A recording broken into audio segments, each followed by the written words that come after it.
Yes, Armand. Armand, are we broadcasting now? Okay. Good morning, and welcome to our first meeting of 2024. Hopefully, everyone could hear me. And welcome to all those who are following us on YouTube and or will be following us later on the recorded version of this meeting.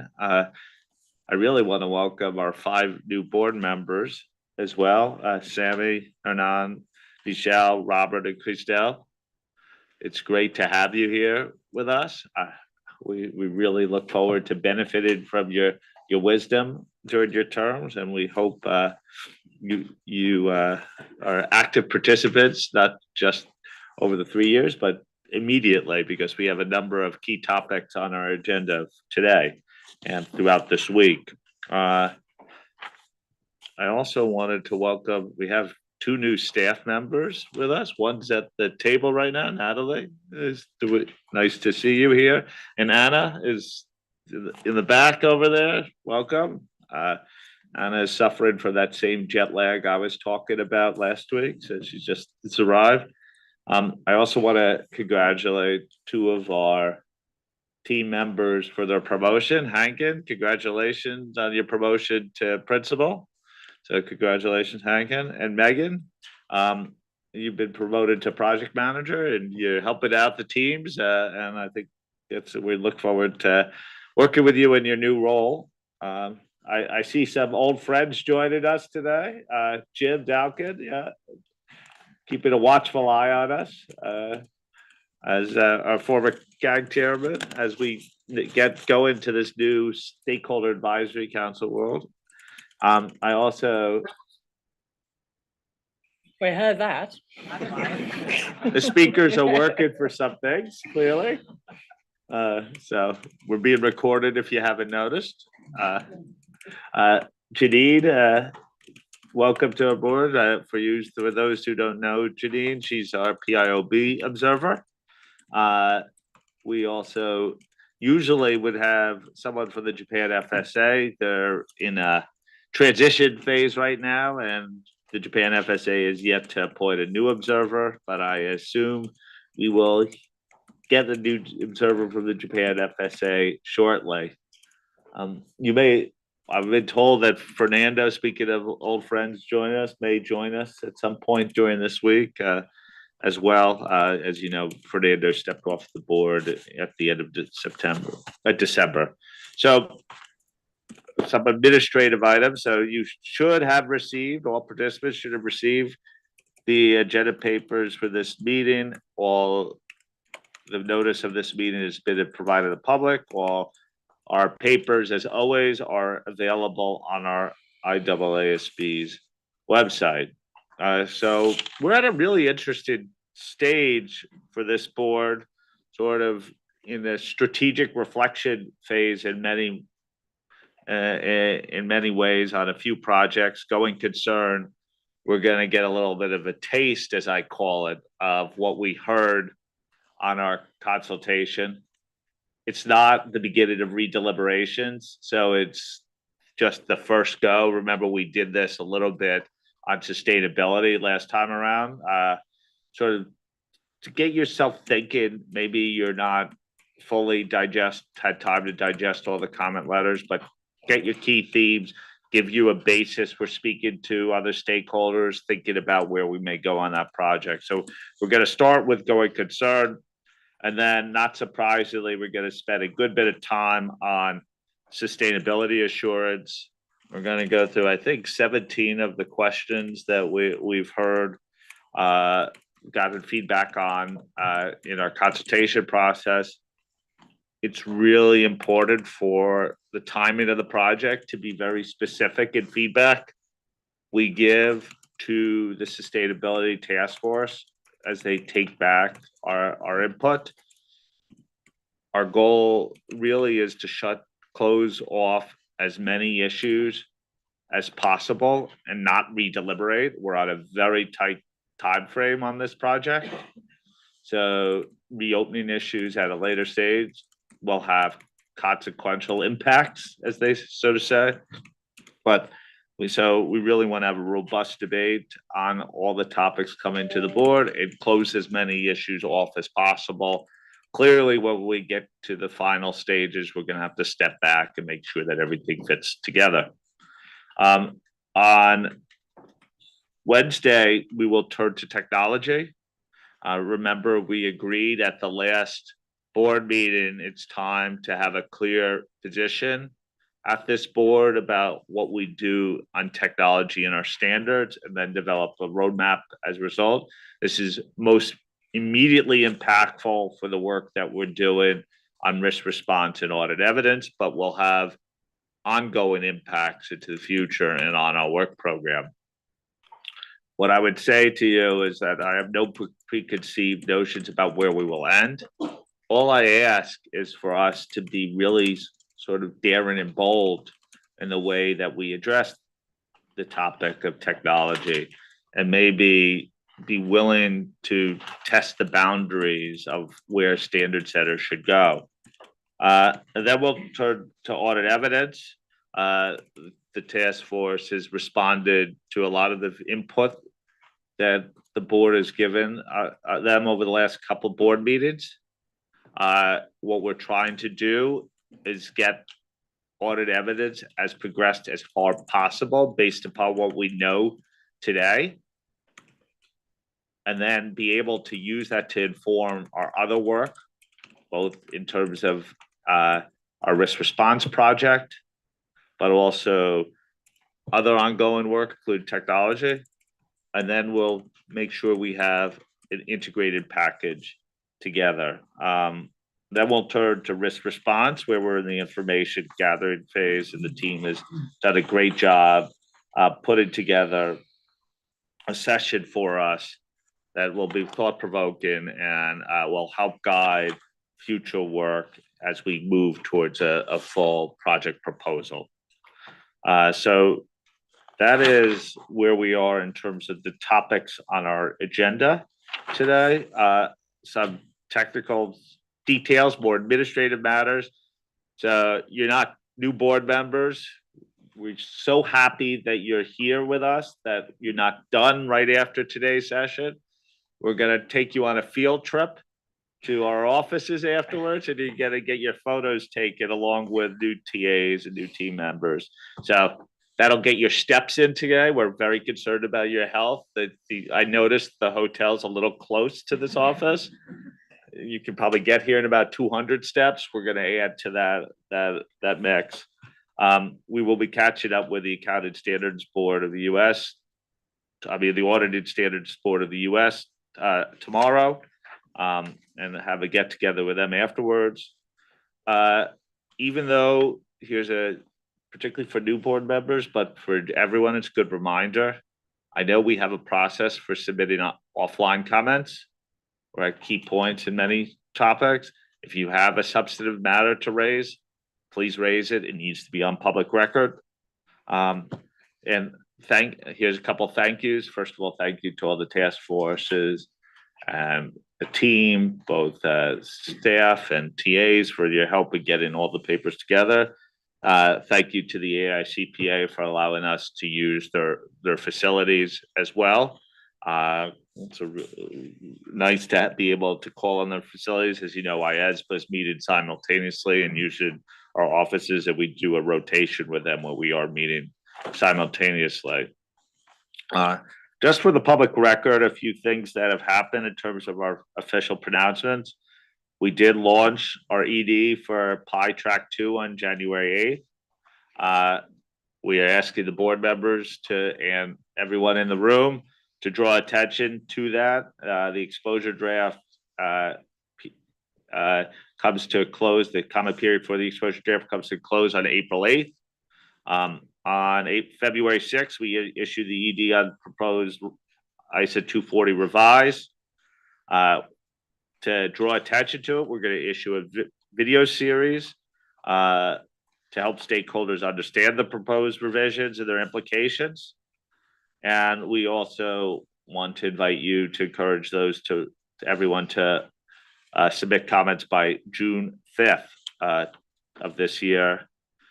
We've recently launched a 3-part video series available to all our stakeholders to help them understand, implement, and apply the ISA for LCEs, nicknamed to me the Viking series. Yeah. There will be a global webinar planned for April 3rd, 7 a.m. to 8:30 a.m. Eastern time. And then there's been a lot of outreach already this quarter. One of the things I wanted to say on the outreach side is I do a lot, but you do a lot too. But I also want to encourage board members, if they have outreach opportunities and suggestions for taking them, please suggest them and show initiative to do them. It does it all. We're clearly not trying to do everything centrally here.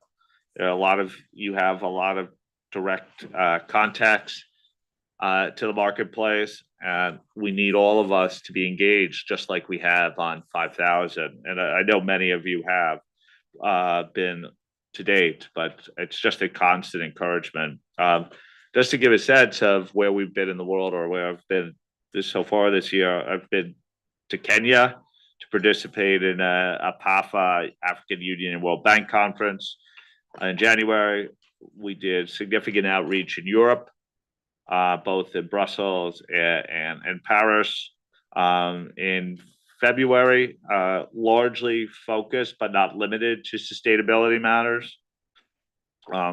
And I recently was in New Zealand and Australia. Many thanks to our board members at the table for helping arrange that, and the TAs, because they played a really big part in it. I think Bill and Greg, we touched every topic on our work plan, past and present, on that trip, even though sustainability was the key interest point for many, but we did talk a lot about audit and technology, specifically technology, in our roundtables. I don't know if you have anything you want to add, Bill or Greg? Just that Tom eclipsed Taylor Swift in Australia. Now, no one went to her concerts because they were all attending Tom's roundtables and presentations. They did question whether we should move the roundtables in Melbourne to the MCG. But I think we've been slightly less than 110,000 people that she drew there. So I definitely was not the most popular American in Australia during that time period. No, on a serious note, it was a very successful period of time. I thought you're right. We did cover a lot of issues. We got to a lot of stakeholders. Yeah. Tom did. Yeah. Thank you. I'm not even the most popular American in my house when compared to Taylor Swift with my daughter. So it's like it's a tough competition there. So also want to continue to draw everyone's attention and encourage you to amplify our work using our social platforms, whether it's X, formerly known as Twitter, LinkedIn, where we're reaching almost 26,000 followers, which is great, and to our YouTube subscribers. We're over 3,000 YouTube subscribers, so that's great as well. The big thing is you've learned so far these mics need to be pressed on and off. I think they're now working reasonably well. Just to make sure you're heard throughout the room, please talk loudly too. I think that will help people in the back to hear your voice. So not just totally relying on the microphone system. Philly, you have any logistical things you want to raise? One other thing, as you know, I can't open a meeting without a talk of minutes. For the new board members, it's the thing I live most for. I love minutes, but we have made an update to the minutes since it was originally posted. I would urge you, I think it relates to paragraph 30, and going concern. Please take a look at it, because we're going to try to approve those minutes either at the end of today's meeting or early tomorrow. I'll ask if everyone is reviewed by the end of today's meeting. and then we'll seek approval. Okay. Should we get going? Are we ready? It must be no coincidence that I'm looking at the next presenter at the meeting right in front of me. Going concern. The floor is yours. Thank you, Tom. Good morning, everybody. And Tom, thanks for the early on introduction. And as you mentioned, we are in the next 45 minutes or so, give a little bit of an update as to what we've heard, a heat map, so you will. And we have more or less, well, not entirely, but nearly there, completed our analysis for all the comment letters. So this time around, we're just going to give you a flavor of what we've heard. And we will progress this over the next meetings. So we will clearly deal with the issues that are a little bit hotter than the others first, such that they get sufficient board time as we go along. Let me first thank the staff who's been supporting us in getting here so far. So Ida, who's no longer part of our team anymore, but has done a considerable amount of heavy lifting. Kalina, of course, and Natalie, as well as my fellow task force members, Greg, Sue, Wendy, Kai Morton, for all the help in getting us here. So coming June, you'll get more paperwork from us, quite a bit in June. But this will get you started, give you a flavor. Can we have the next slide, Michelle? So if I turn to the overview of the responses to 570, we got a good number of responses back, 78 in total. The graph on the screen shows you the stratification of the various folks that responded to us. So we're fairly happy with that. The glaring omission here seems to be the investors. So we haven't heard from investors. And it's something that we're picking up over the next couple of weeks, where we have organized a number of sessions specifically targeting investors, where we do calls with them to obtain their feedback as well. So that is something we're trying to address to make our consideration in updating the ED as wholesome as possible. So if we then go to the heat map, and Michelle, if you could progress us. Thank you. So this is the heat map. It's an indicative visualization of the overall sentiment that we got from the respondents. Well, it is presented along the lines of certain themes, and they more or less follow the order of the questions that we've asked in the explanatory memorandum. So the color coding, that expresses where people are. So if it's the darker green, that means a high level of support for a theme, and that progressively goes down. So if it's a lighter green shade, that is largely supported, but to some extent conditional, agree with comments type responses, where yellow just adds to it. That's where it's actually more conditional on certain other things happening. And orange is an interesting one, because what we've found in the response letters is that you have quite polar opposites of views. So you have very strong support and very strong adverse support. So strong disagreement with it, which is an interesting one to deal with going forward. But then I'll get to it a little bit as we go along. I think if I look back at this, one of the things that we've heard very loud and clear and it's an aspect that runs through quite a number of the themes that we will be discussing, is that respondents felt that this is an ecosystem issue that the IAASB can't solve alone. And in particular, the IAASB was pointed out as a financial framework standard setter, but the financial reporting framework and the misalignment that there's a strong perception of misalignment with the financial reporting framework, and that is coming through out and clear, and something that they've asked us to address, or at least help move forward. Is something that we are also doing. I think early April, 8 April, we're meeting again with IAASB to help them understand the various views that we've heard, and some of the asks that respondent urged us to convey. There is, however, broad recognition for the relevance of the project included in the proposals, with a firm reference to the public interest. So if we can then move on to the next one, because that will nicely lead us into the first one. So that is the public interest issues that we're trying to address. And I think this was a resounding support for the public interest that we are trying to address.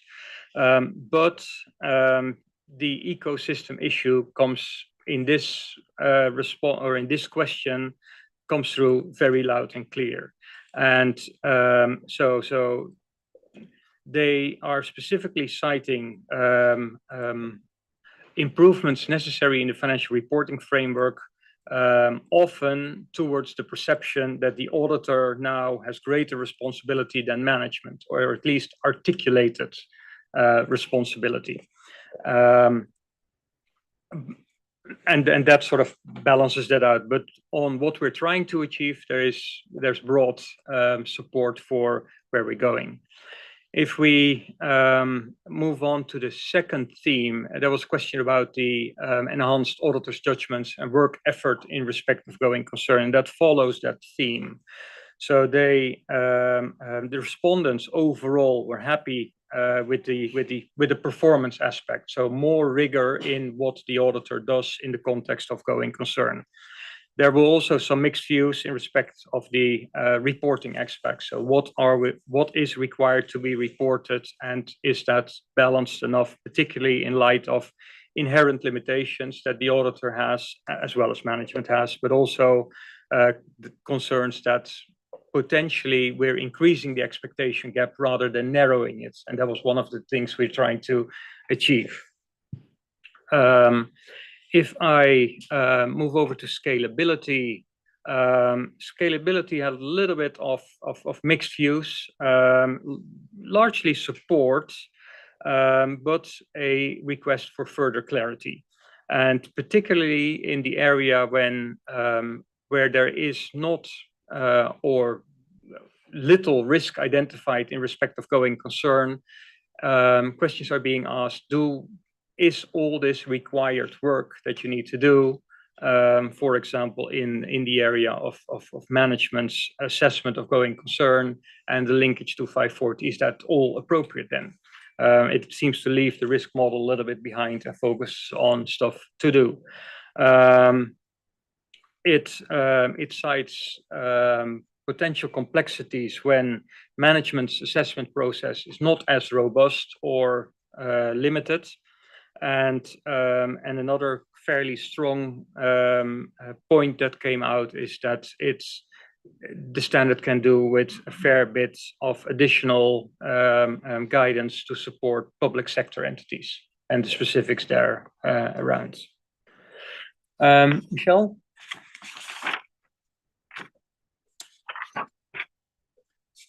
So moving on to professional skepticism. Professional skepticism was largely appreciated. We didn't get pretty much no pushback on when we brought professional skepticism in. but some respondents wondered whether we could have done more. And that's so further references to professional skepticism or some additional examples. And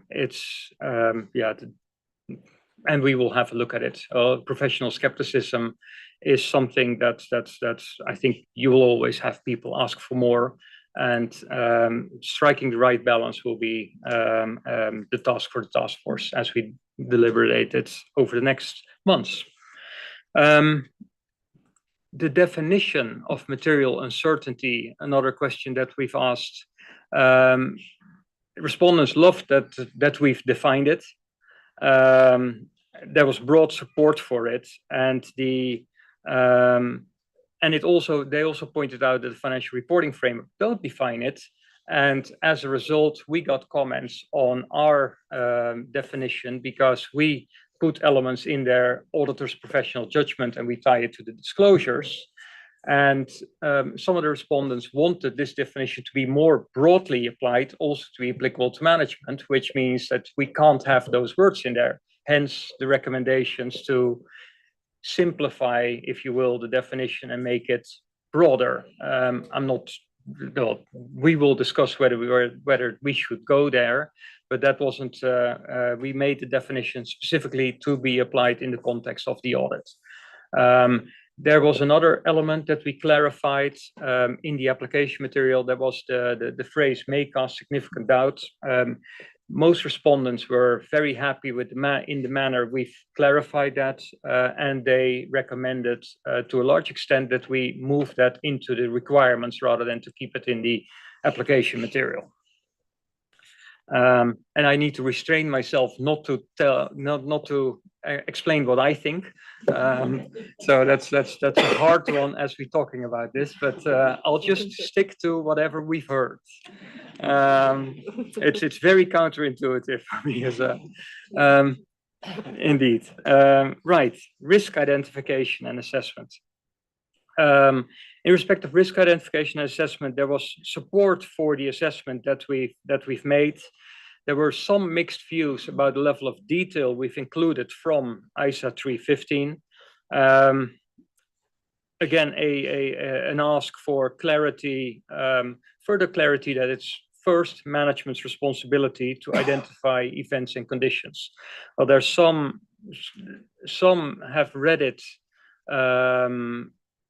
or told us that there's a perception that the auditor now seems to be responsible to identify all events and conditions, where that would be a hard ask. And then the scalability guidance comes in here as well. I've mentioned the under the scalability topic that when there's no risk of risk identified in the context of going concern, that we still need to do all these risk assessment procedures.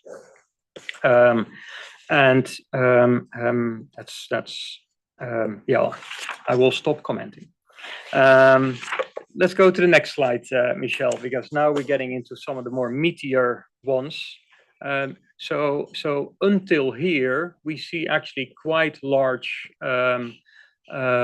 support levels. So if you look at the agree with comments, most of them are sitting towards the 70–80% area, and here is where it comes a little bit. Well, here is where you see it a little bit more polarized. So there's in general, respondents feel that a 20 months timeline makes sense. That is in the public interest. That is something that within the ecosystem we should go for. But enforcing this on auditors, where the financial reporting framework speaks of at least 12 months after the reporting date, is seen as a serious concern in alignment. And even the IAASB is saying, well, it's not contradicting each other.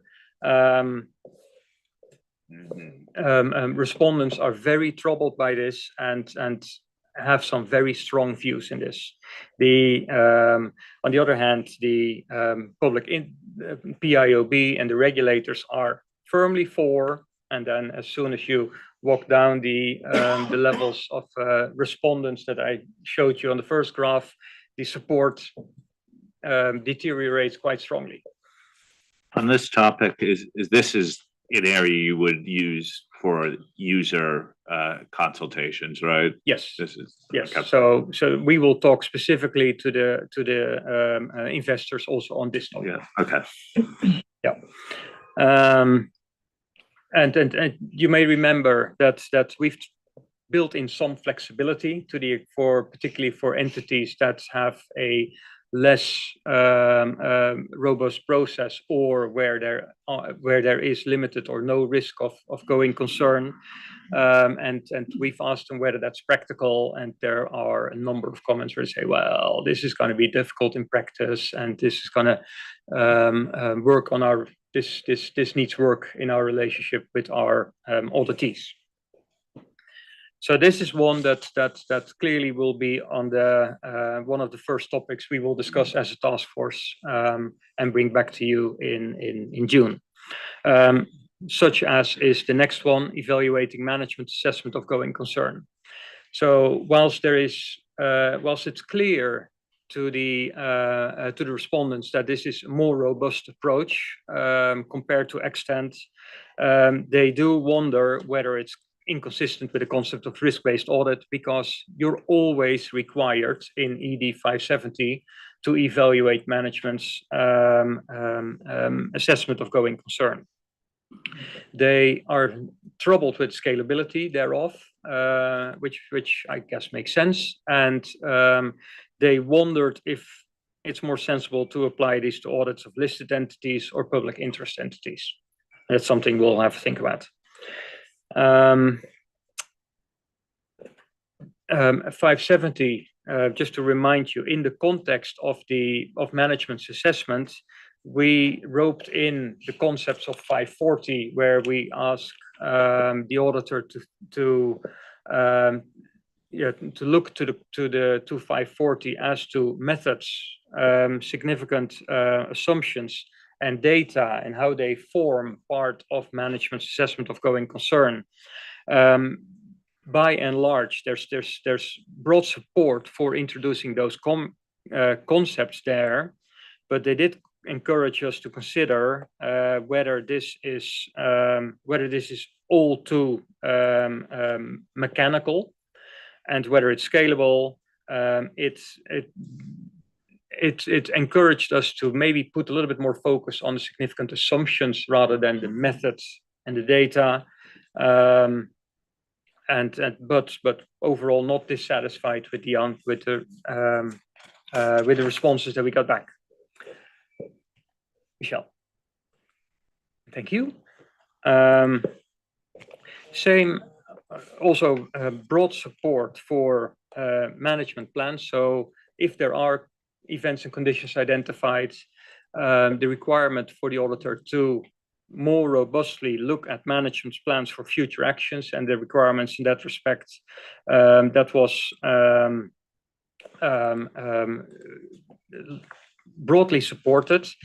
They did ask us to look at the ability and intent, particularly in respect of third parties, and how is this going to work, and what does really need to be in place before you enter into a material uncertainty or not. So that's and with much more of a focus on third-party intent rather than management intent. And in addition, they asked for further application guidance for some practical issues. Then, in respect of communication with those charged with governance, again, broad support. The timeliness in the communication was something they encouraged us to work in a little bit more explicitly rather than implicitly. Some suggestions towards aligning the wording, and examples and guidance are also asked for. Communication with appropriate external parties. Again, from a public interest perspective, very well recognized. you have quite strong views from regulators and the PIOB that this is a good thing and should maybe even be elevated, and early on communication should be encouraged, rather than potentially at the end of the audit that the current draft may imply. So there's something for us to think about, but yeah, broadly supported. Then to the Michelle, if we can go to the next slide. Then to the further transparency bit of our standard, which comprised of a couple of things. First of all, the explicit statements about going concern in the auditor's report, and again, polarizing views where monitoring group, regulators, audit oversight authorities are strongly for including this, whereas the other respondents are much less appreciative, to put it mildly. And when they are less appreciative, they particularly cite the unintended consequence of widening expectation gap, misalignment between management and the auditor's expectation, yeah, it's also they note a perception that this may imply a guarantee by the auditor, or a how do you call it, a piecemeal opinion is also noted in this context. But there's also the risk of it's just a boilerplate piece of language that nobody is going to pay too much attention to. So some of the arguments against, but again, also strong arguments for. Clearly, one of the top 2 points we will be discussing in our deliberations going forward. Then the next part of the enhanced transparency, and that's communication in the auditor's report for listed entities. Quite broad support for further transparency for listed entities, but much more encouragement when there is a situation of close call, that we use the CAM mechanism rather than put everything in a broad section on going concern. And the other call out from the comment letters was that respondents wanted clarity over the threshold of close call. So when do we trigger the requirement for additional reporting on what we've done in the context of management's assessment? So that's interesting enough, and something we will work on with some expedition. Last point on the slide, the clarity of the implications to the auditor's report. I think that was overall was considered very clear. There was an strong encouragement that this is going to be considered together with the PI project. And I think that makes sense. Well, we've heard that on various aspects when it comes to the changes that the PI project will bring along, that we fall in place also with respect to the transition date, etc. And that seems to make sense. So then I don't have too much left, so I'm making up a little bit of time, quite a bit of time actually. Michelle, if you can go to the next slide. So what else did we hear from the feedback? And this was, I think, a good one. Strengthen the written representation requirements of those charged with governance, and we got some really good examples provided by respondents. We've also been asked to consider to provide specific documentation requirements. There's some perceived inconsistencies with 560 subsequent events that respondents asked us to address or to look into, as well as the as well as some guidance in respect of what I call the little stand back in 570. And stand back is close and dear to my heart. So we will definitely have a look at that. So you're suggesting that we should add stand backs to every standard now? No, I definitely do not. So we will consider in this context to have a balanced look at it, Tom.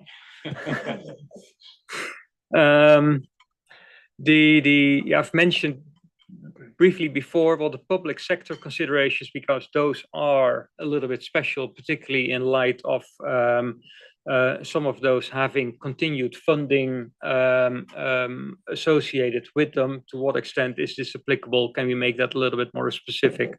As well as the special purpose framework and review engagement. So how does this impact those as well? And can we provide some additional guidance to that end?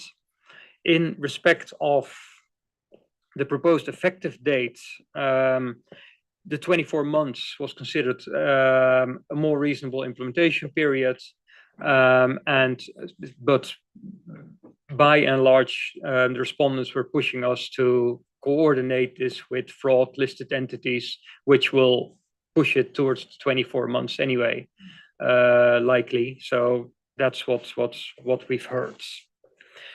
Our last, well, nearly last slide, Michelle. Way forward. So what are we going to do? We are continuing our ongoing dialogue, first of all with the investors over the next 2 weeks, and then potentially with some others as we work through the various themes that we are that we've presented today. We will also be presenting to the SAC. Kalina, thank you for reminding me. And we will clearly coordinate with the other IAASB task forces, consultation groups, and IAASB as we move forward. So in Q2 and Q3, we will be reflecting on all the feedback. We will be coming back to the board with our views, our suggestions, our drafting to be responsive to the comments that we received from the respondents. And all of that we will try to bring to a close in the December meeting of 2024. So that's the little bit of a commentary associated heat map that I wanted to present to you. And maybe the last slide, Michelle, if there are any reflections of the board, we will happily take those on board as we move along. So we'll take comments. Let's not, again, I think the big thing is not to start problem solving at the board right now, because I think it's not the opportunity, but I think it's about suggestions or observations that we want to give the task force. Christelle.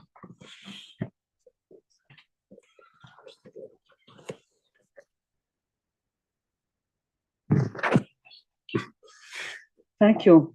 Thank you very much for this feedback. It's very insightful, and I'm looking forward to the discussion in June. I will have 2 points for the task force. The first one is on the timeline, and the second one on the close call situations. Concerning the timeline issue, I'm supportive of the 12-month assessment, starting on the financial statement approval date, as this proposition is in the public interest. But I also understand that this may create some implementation issues in certain jurisdictions. And I would support exploring perhaps adaptations or additional application material for cases where the requirements cannot be practically implemented. Regarding the new requirement to describe how the auditor evaluated management assessment in close call situation, I agree with the comment that this requirement could create confusion for the users of financial statement and could potentially have adverse consequences on the entities. So I think that the key audit matter mechanism can already address situation where close call situation conducted the auditor to perform significant work. Thank you. Bill?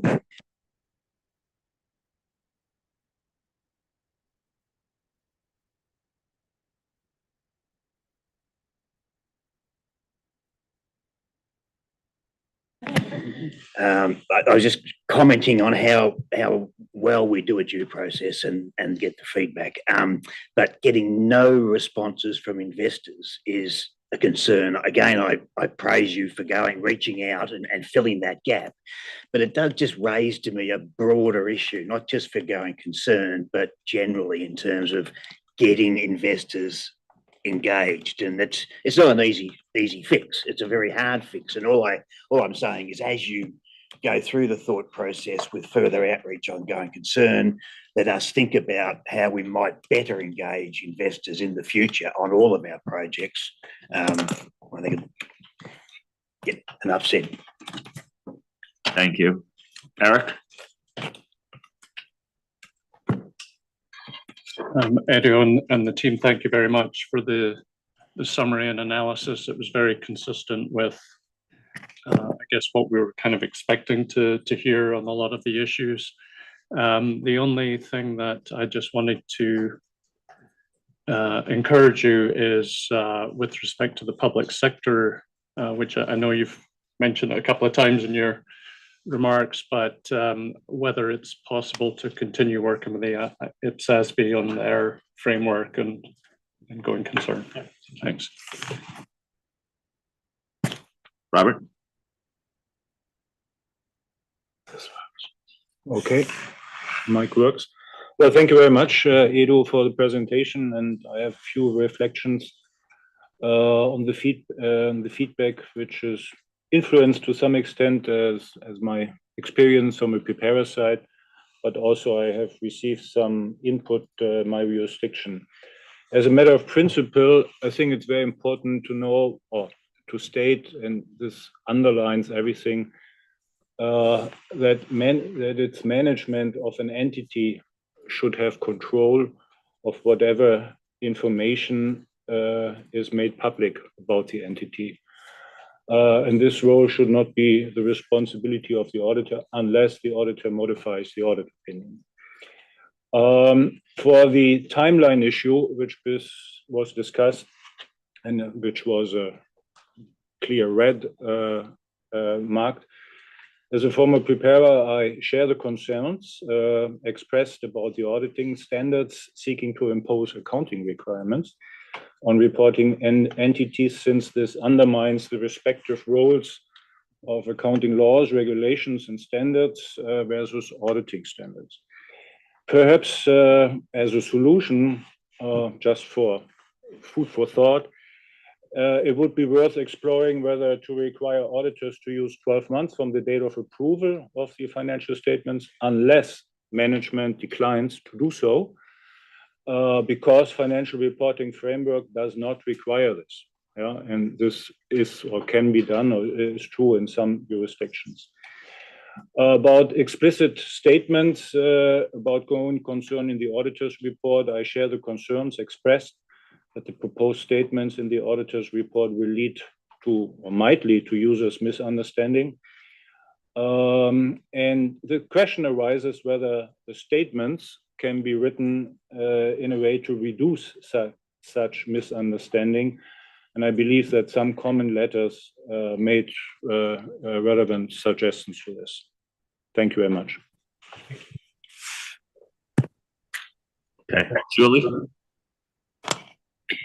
Thank you, Edo, and appreciate the round the world tour there. And I'm looking forward to the future discussions on this. And I'm not totally surprised by what you heard, because I think some of these topics came up even in our deliberations when we were going through it.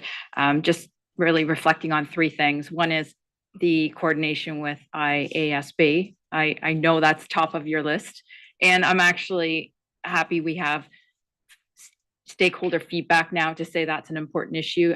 They heard it from us before, but now we actually have the real evidence to say this is what our stakeholders are saying. So I appreciate that's on the top of your list and look forward to talking about that again.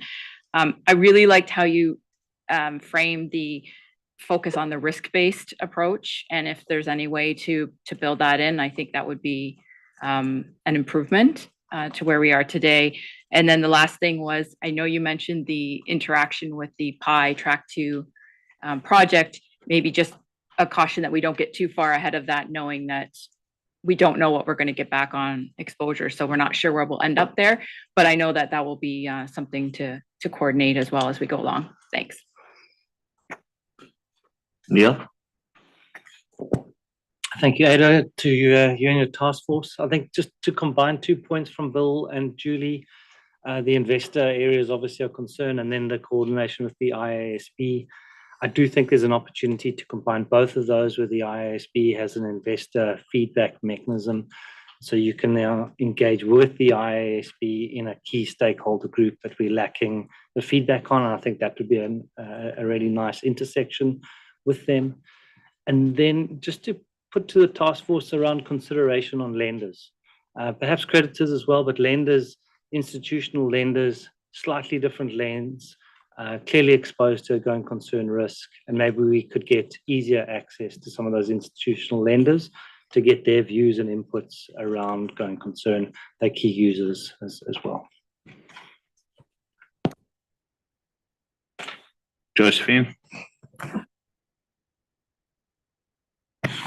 Oh, sorry. Ada and team, thank you so much. I thought that was a really, really great summary. And certainly to Julie's point, I agree that I'm not surprised at those thorny issues, but overall I stand back from that and think that was excellent and really positive.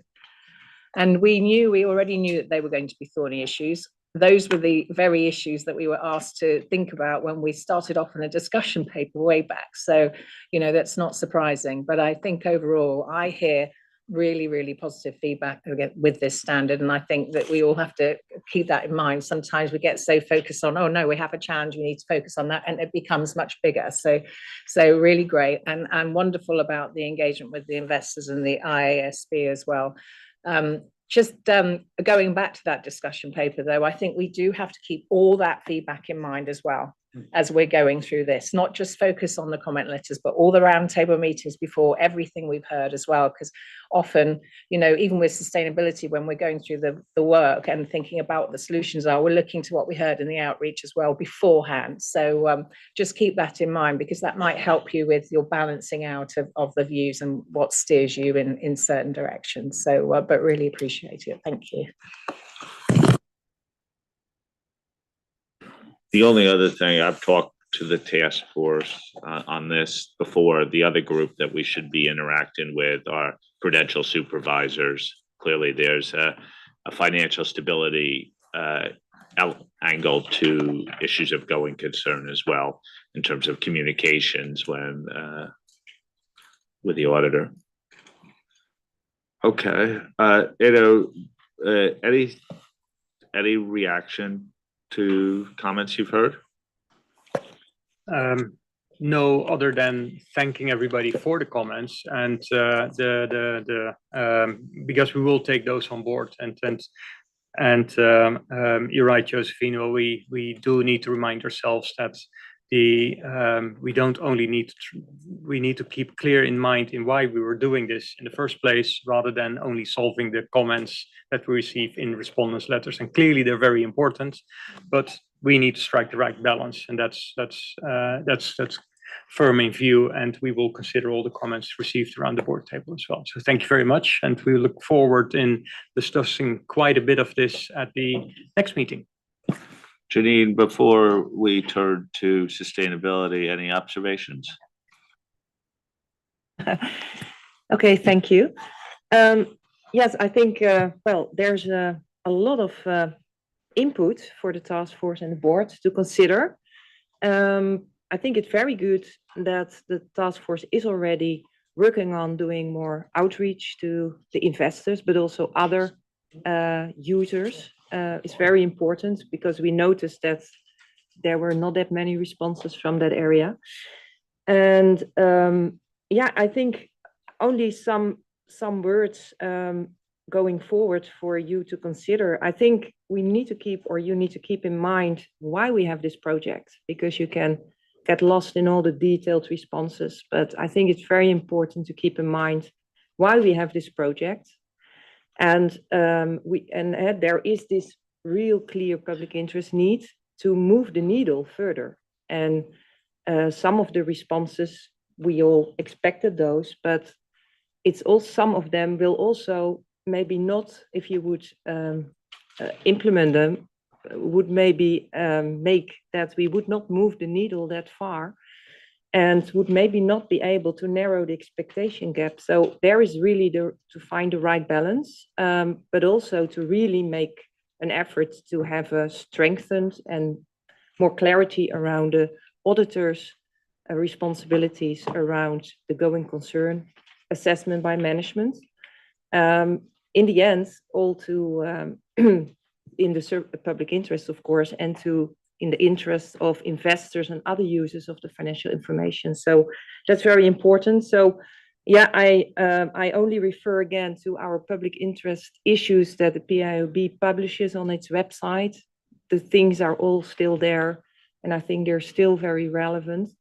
And the public interest framework, I also like to encourage the task force to work with that, also with the characteristics that were chosen as being important for this project, and to use that as guiding principles, because otherwise very difficult to have from a global perspective come with the right solution. So thank you. Thank you. Okay, so that concludes our little taste of going concern. We'll have a lot more going concern discussions going forward. What we're going to do right now is take a few minutes break to allow the sustainability team to set up. I suggest that we reconvene at 5 minutes after the hour, so you get 7-minute break here. And then we'll turn to sustainability.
entities in the organization.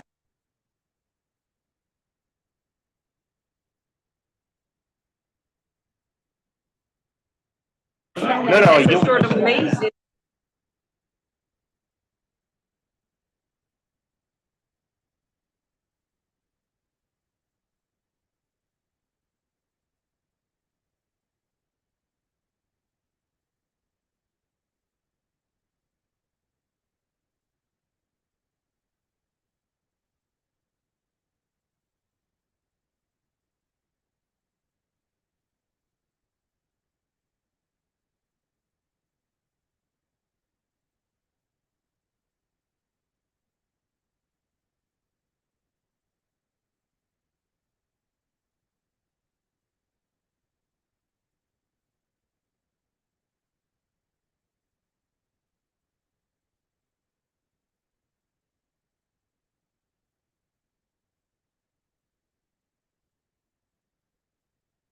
Oh, here.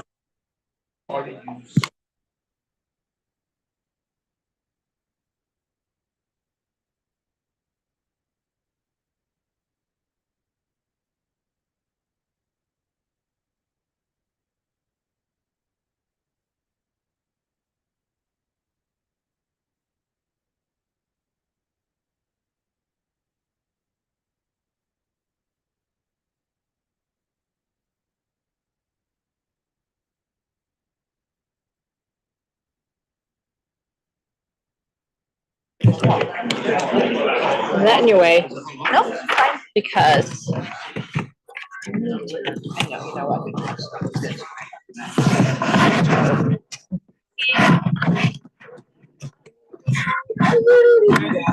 I like being able to see the slides. But it's like it's cut off by my computer all the time. Is that okay? Am I in too much in your space? No, you're good. I just wanted to, I mean, this has a lid on it, but this is good. I'm good. Oh, yeah, because maybe if since I moved that back, maybe I can see a little bit. I know, I'm not tall enough to really. Yeah, you have if you put yours to see. Or actually, what if I went like this and then we both can use it? Oh, that'd be all right? Oh, that's fine. Yeah, there, is that okay? Perfect. I know it's 2.5 to 3 hours with the high speed train. It's a four-ish hour drive.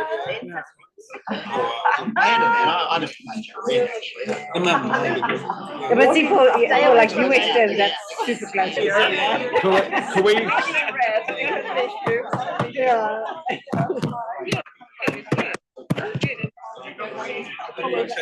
Okay, sounds good. That's why they're looking at it.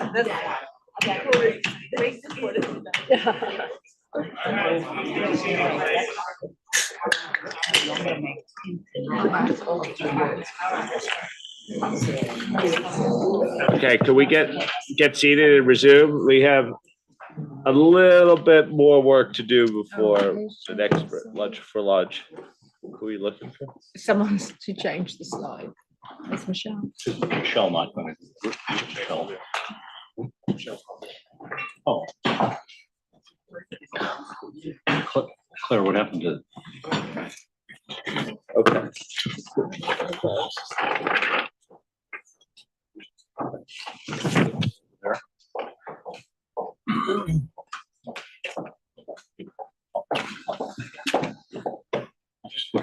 Just more technical issues. Okay. Well, No, No. no, not working. no, that's not one. Could someone take? You'll do that? Thank you, Uh, Armando. Thank you, Armando. My man. Okay, This is good. time to turn to sustainability. Josephine, the Thank floor you. is yours. Thank you very much. So technically, yes, good afternoon, everybody. Before we get started, I just wanted to let you know that there's been a small change in the agenda of the run through. And rather like Tom loving to talk about minutes, we know that Bill and Warren love to talk about definitions. So we will be skipping first after my little discussion to agenda 3B. And we're going to cover the scope after the risk assessment. So that will be tomorrow or today if we just fly through, which hopefully we will. Sorry, on to the next slide, please.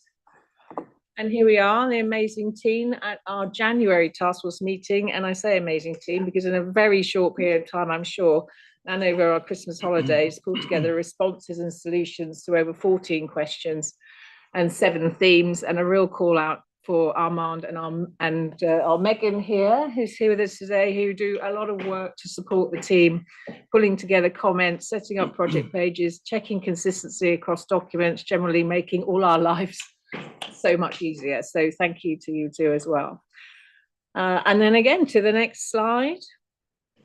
So agenda paper 3 includes the overview of responses to 5,000 at paragraph 12. And as you can see from that paper and this slide, we did actually have a very good mix of responses across the globe, as well as the stakeholder universe. I do apologise that the Asia Pacific percentage dropped off the bottom of the table in paragraph 12, but you can see here we had a healthy response from that region as well at 21%. Yes, 21%. We also need to remember, of course, all the outreach activity, of course, that was undertaken last year, and we talked about that at the December meeting.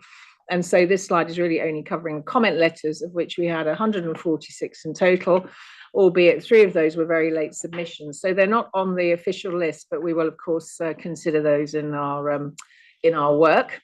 And before moving to the next slide, I do actually want to take the opportunity to thank all of those who took the time and resource to respond to the consultation. We're extremely grateful for the input and participation and in fact, and indeed, enthusiasm for the standard and our work. If we move to the next slide, please. Okay, so what did we hear? So I wanted to do this because I was thinking about my comment to Ado. First of all, strong support, really positive messages, and applause for our agility to speed up to the development of the standard without, of course, compromising the quality of our work, and strong support for keeping the standard on track with final approval in September. Support and agreement that 5,000 does provide an appropriate global baseline for robust assurance on sustainability information across a broad range of engagements. We had strong support for our fundamental premises in 5,000 regarding relevant ethical requirements and the firm's system of quality management, and their importance in underpinning the quality and consistency of sustainability assurance engagements. And we had strong support that 5,000 should be a standalone standard that covers the entire engagement from end to end for both limited and reasonable assurance engagements on all sustainability matters. So overall, really positive feedback. If we could move to the next slide, please. From our outreach activity and from the consultation, the task force identified, as I said earlier, 14 questions in the explanatory memorandum that generated the most significant comments. And these were analysed and proposals grouped into 7 themes, with task force recommendations developed at this meeting in respect to scope and applicability, the definitions, relevant ethical requirements and quality management standards, materiality from the preparer's perspective and the practitioner's perspective. Then, of course, the engagement team using the work of others and group engagements, and some ideas around the limited assurance versus reasonable assurance differentiation. As well as we had some other matters, including getting your advice on the way forward in respect to other information, which we will discuss tomorrow. However, the most common theme, if you like, that we heard in the response letters, and again, I mentioned this in December because we heard it in the outreach too, was for the request for educational guidance, and I'll have a talk about this in a little bit. So those remaining 12 questions, so public interest, preconditions, estimates forward-looking, fraud, including greenwashing, of course, reporting and communication, and then other matters we intend to cover in June. And so if we move to the next slide, what I wanted to do here was just mention a couple of things, some of which are already highlighted in Agenda 3, but might be worth a reminder. So one is just standing back and thinking about our approach here. So we've not approached this in the more traditional fashion where you have the pie chart of agreed with comments, disagreed, etc., setting up the responses. And a couple of reasons why I went down this route was because, and also bearing in mind we have the benefit of our outreach activity, we found that when analysing the comments, it was noted that the overall response tick were not always necessarily reflective of the nature of the detailed comments. So in a number of cases, detailed comments were very similar, whether the respondents agreed with comments or whether they disagreed with comments. So for example, when asked, does 5,000 appropriately address the practitioner's consideration of the entity's materiality process, we might hear, yes, amazing, thank you so much. Oh, but can we have a requirement? Or no, can we have a requirement? So, you know, it became quite obvious that actually people were asking for the same thing throughout the theme. So as a consequence of this, and also consistent in our approach, we felt that in order to be able to give an appropriate evaluation and balancing and weighing of our stakeholder viewpoints, we needed to focus on the themes, what is being asked for us overall, and then standing back and responding to that particular ask. That said, we of course still included the breakdowns for reference purposes, and you'll find those in the respective Excel spreadsheets. The accountants around the room love an Excel spreadsheet, I'm sure. And that's agenda items 3I1 to 3I15. And then linked to this is the important general question that you can see on this slide, that as you go through each of the themes with the task force lead, just bear in mind these general questions. If you have any reflections on our analysis at all of the respondents' comments, particularly if we might have missed something, might have fallen through the gap, or if there's something you thought was quite a good, useful thing to include, whatever it might be, then please do chime up and let us know as we get into that theme. As I say, this question won't get repeated throughout, but just bear that in mind. The second point on our approach is in relation to the solutions and revisions that the task force have put forward. I did say we had a significant request for educational material, but we are a principles-based standard setter. And we really do need to keep our application material to a minimum to support the consistent understanding and application of those requirements. This does allow, of course, in an international space, any practitioner to apply their professional judgment when they're planning and performing the engagement. Essentially, 5,000 is an overarching standard, and it's not intended to be a detailed methodology for performing sustainability assurance engagements. So as we talk through the agenda papers today and tomorrow, as a board, it is important that we all reflect on this before making asks of the task force and developing further guidance. And particularly as we inevitably did here as well, that the standard's a bit long. So we've got to get that balance right. So we are going to pull together the Get Started guide, which will probably end up being called the First Time Implementation Guide. And that will be released at the same time as the standard. And we intend for that to include the educational guidance respondents are seeking. And the board may have some additional requests along the way, and we can cover that off in the next couple of days. And my third point before I hand over the reins to Daniel is, as already mentioned by Tom, there is a need for very clear IAASB direction on each recommendation so we can bring that agreed position to the June meeting. Essentially, we hit the ground running in June with the very first draft, and we won't need to redebate important points agreed this week. This will mean that the task force leads will be summarising the points they heard from the board to make sure that everybody is on board, no pun intended, with the direction that we're going in for the June meeting. So in summary, remember, we're a principles-based standard setter. Clear direction is needed for June. And please point out if there's something that you've read in the comment letters that you feel we've missed, because that's really important, that we've definitely looked at all those views. And that's really going to be it from me. You'll be relieved to hear. So, Dan, are you ready to talk about definitions? Yes, of course, when I'm not ready. Thankfully, with the movement of the discussion on scope a little bit later, balance has been restored to the universe, and we will be able to talk about definitions first. This is agenda item 3B, and we're only going to focus in this session on the definitions of sustainability matters, sustainability information, disclosures. There's a little bit in the paper that you would have seen on the split of the definition of criteria into two pieces, criteria and applicable criteria. Hopefully that's not a big change in your view. The other changes to the non-shaded definitions will be covered in other agenda items today and tomorrow. And then the remaining definitions will be discussed in June. So with respect to these definitions of, yeah, go to the next slide. The definitions of sustainability matters, information and disclosures. The good news is that there was overall broad support from respondents to the definitions that were in the exposure draft, as well as to the relationship among the three terms. A lot of support for the diagram that was in Appendix 1 of the exposure draft. But as you would expect, there were comments and suggestions to improve the clarity. It was a bit of a mixed bag in these comments. Some respondents said, consider adding X, Y, Z. And others said, well, make sure the definition is simple and clear and understandable and operable. And then there were others that said, try to align the definitions with the reporting frameworks. And others that said, well, we like that you're keeping these definitions framework neutral.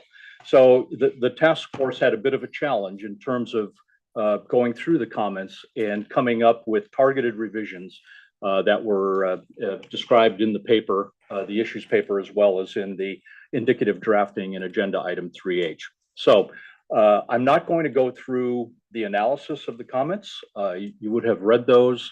Talk a little bit about the task force response before we ask for your input. With respect to the definition of sustainability matters, there were some targeted definitions. The biggest one perhaps was maybe the biggest theme in the letters as well, which was the treatment of governance and suggestions to include governance in the core part of the definition of sustainability matters, which the task force has done. There was some confusion expressed by respondents with the terms cultural and economic for various reasons that were described in the paper. So the task force has now deleted those two references and added some wording in subpart 1 to the definition to try to better align with the reporting frameworks and in particular with the notion of double materiality. So that's sustainability matters.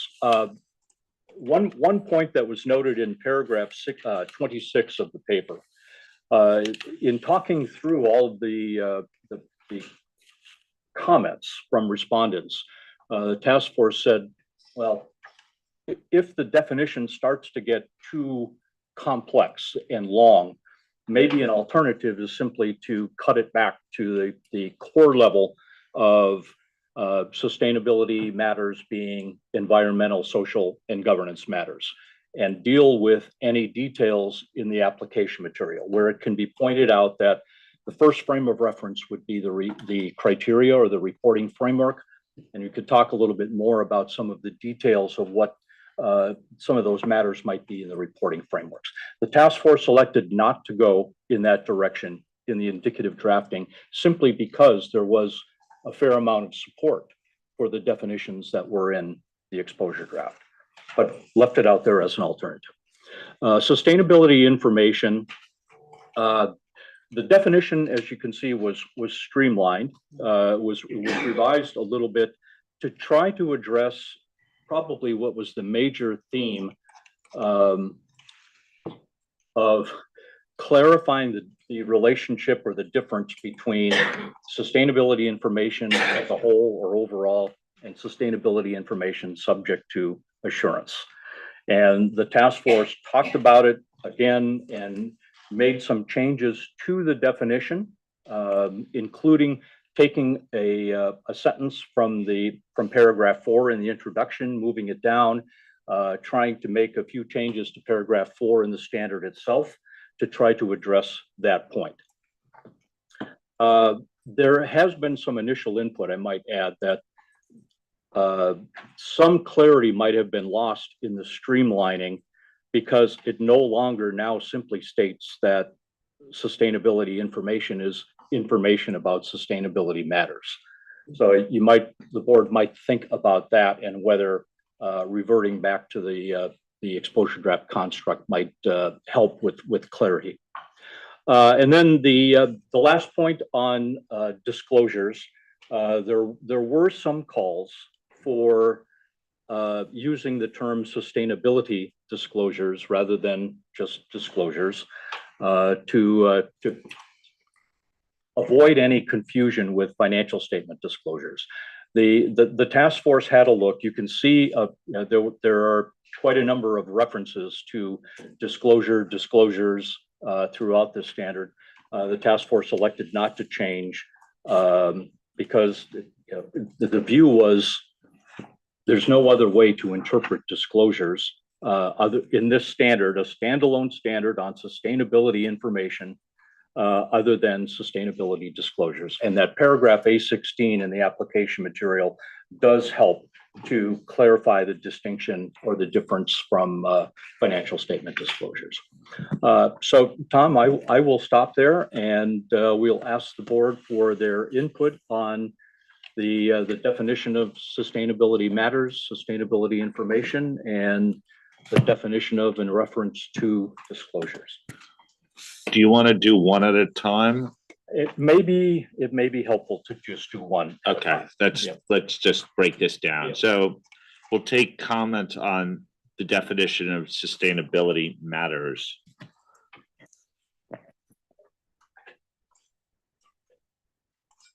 Sue? Thanks. I support what you raised, Dan, about including governance in there and the work that's there. We had quite a debate around the option that you'd raised in paragraph 26. I think what you have in 17 V is the level of detail will help drive consistency. I suppose the question I had was how much of that is supporting first-time implementation versus the kind of longer-term future-proofing, which would come out of the option in 26. So I'm comfortable with with what you have at the moment in the proposal, but it may just be something to keep in mind that if, as you say, if you start building anything more in there, then the simpler option might be to build out some of the detail in application material at some point, maybe. Thanks. Thanks, Sue. Eric?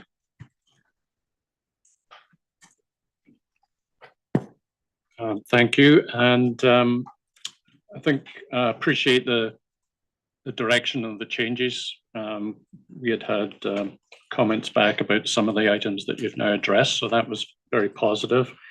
The one area that I got a fair bit of feedback on was the use of the phrase strategy, business model, or performance, and recognize that was trying to tie in with some of the framework language. The concern that was raised was really what the implications might be for the practitioner, in the sense of is that going to potentially lead investors to believe that the practitioner is giving some view about the future viability of the entity? For example, the business model and the looking forward-looking information that would be there. So that was a bit of a concern. On the suggestion in paragraph 26, similar to Sue, we were more comfortable with having a more detailed definition than a simple definition, but recognize that that may need to be revised in the future. Thank you. So Eric and Sue, actually, this is a good point and maybe worth just pausing on, because Sue, I think there's a light bulb moment for me there, in the sense that the more simple approach in 26 VV, and I just want to make sure I understand, might actually be a better way forward in order to future-proof the standard. And then the more detail that we have currently to help with some implementation, I mean, that could go into the application material because it allows for consistent application. And but we could also have something like that in the first-time implementation guide as well, bearing in mind they're going out together. So it's just a thought that, you know, whilst you might like the detail, maybe as we're going around the table, maybe we can reflect on that. Thank you. Sammy? Thank you very much. I appreciate the changes that have been introduced so far. And also I appreciate the fact that the agenda item talked about alignment with the IAASB definition of sustainability information. But there was another major part of the IAASB definition that was not addressed in the agenda item. And this is about sustainability information might be being anything decided by the regulator, the assurance framework or the reporting framework to be a sustainability information. So I was wondering why this part of the IAASB definition was not addressed and was not part of the alignment there. Thank you. Thank you. Greg? Thank you, Tom. I'd like to just add my voice to the support so far for the longer version, but without the little sentence right at the end. So for the purposes of the ISA's sustainability matters being measured or evaluated, etc., that last sort of, that seems to be guidance. And I think that would not age well if we left it in. So so I like the 1, 2, 3, the little 1, 2, 3, but the sentence that right at the bottom of the definition, I'm not sure we need that as part of it.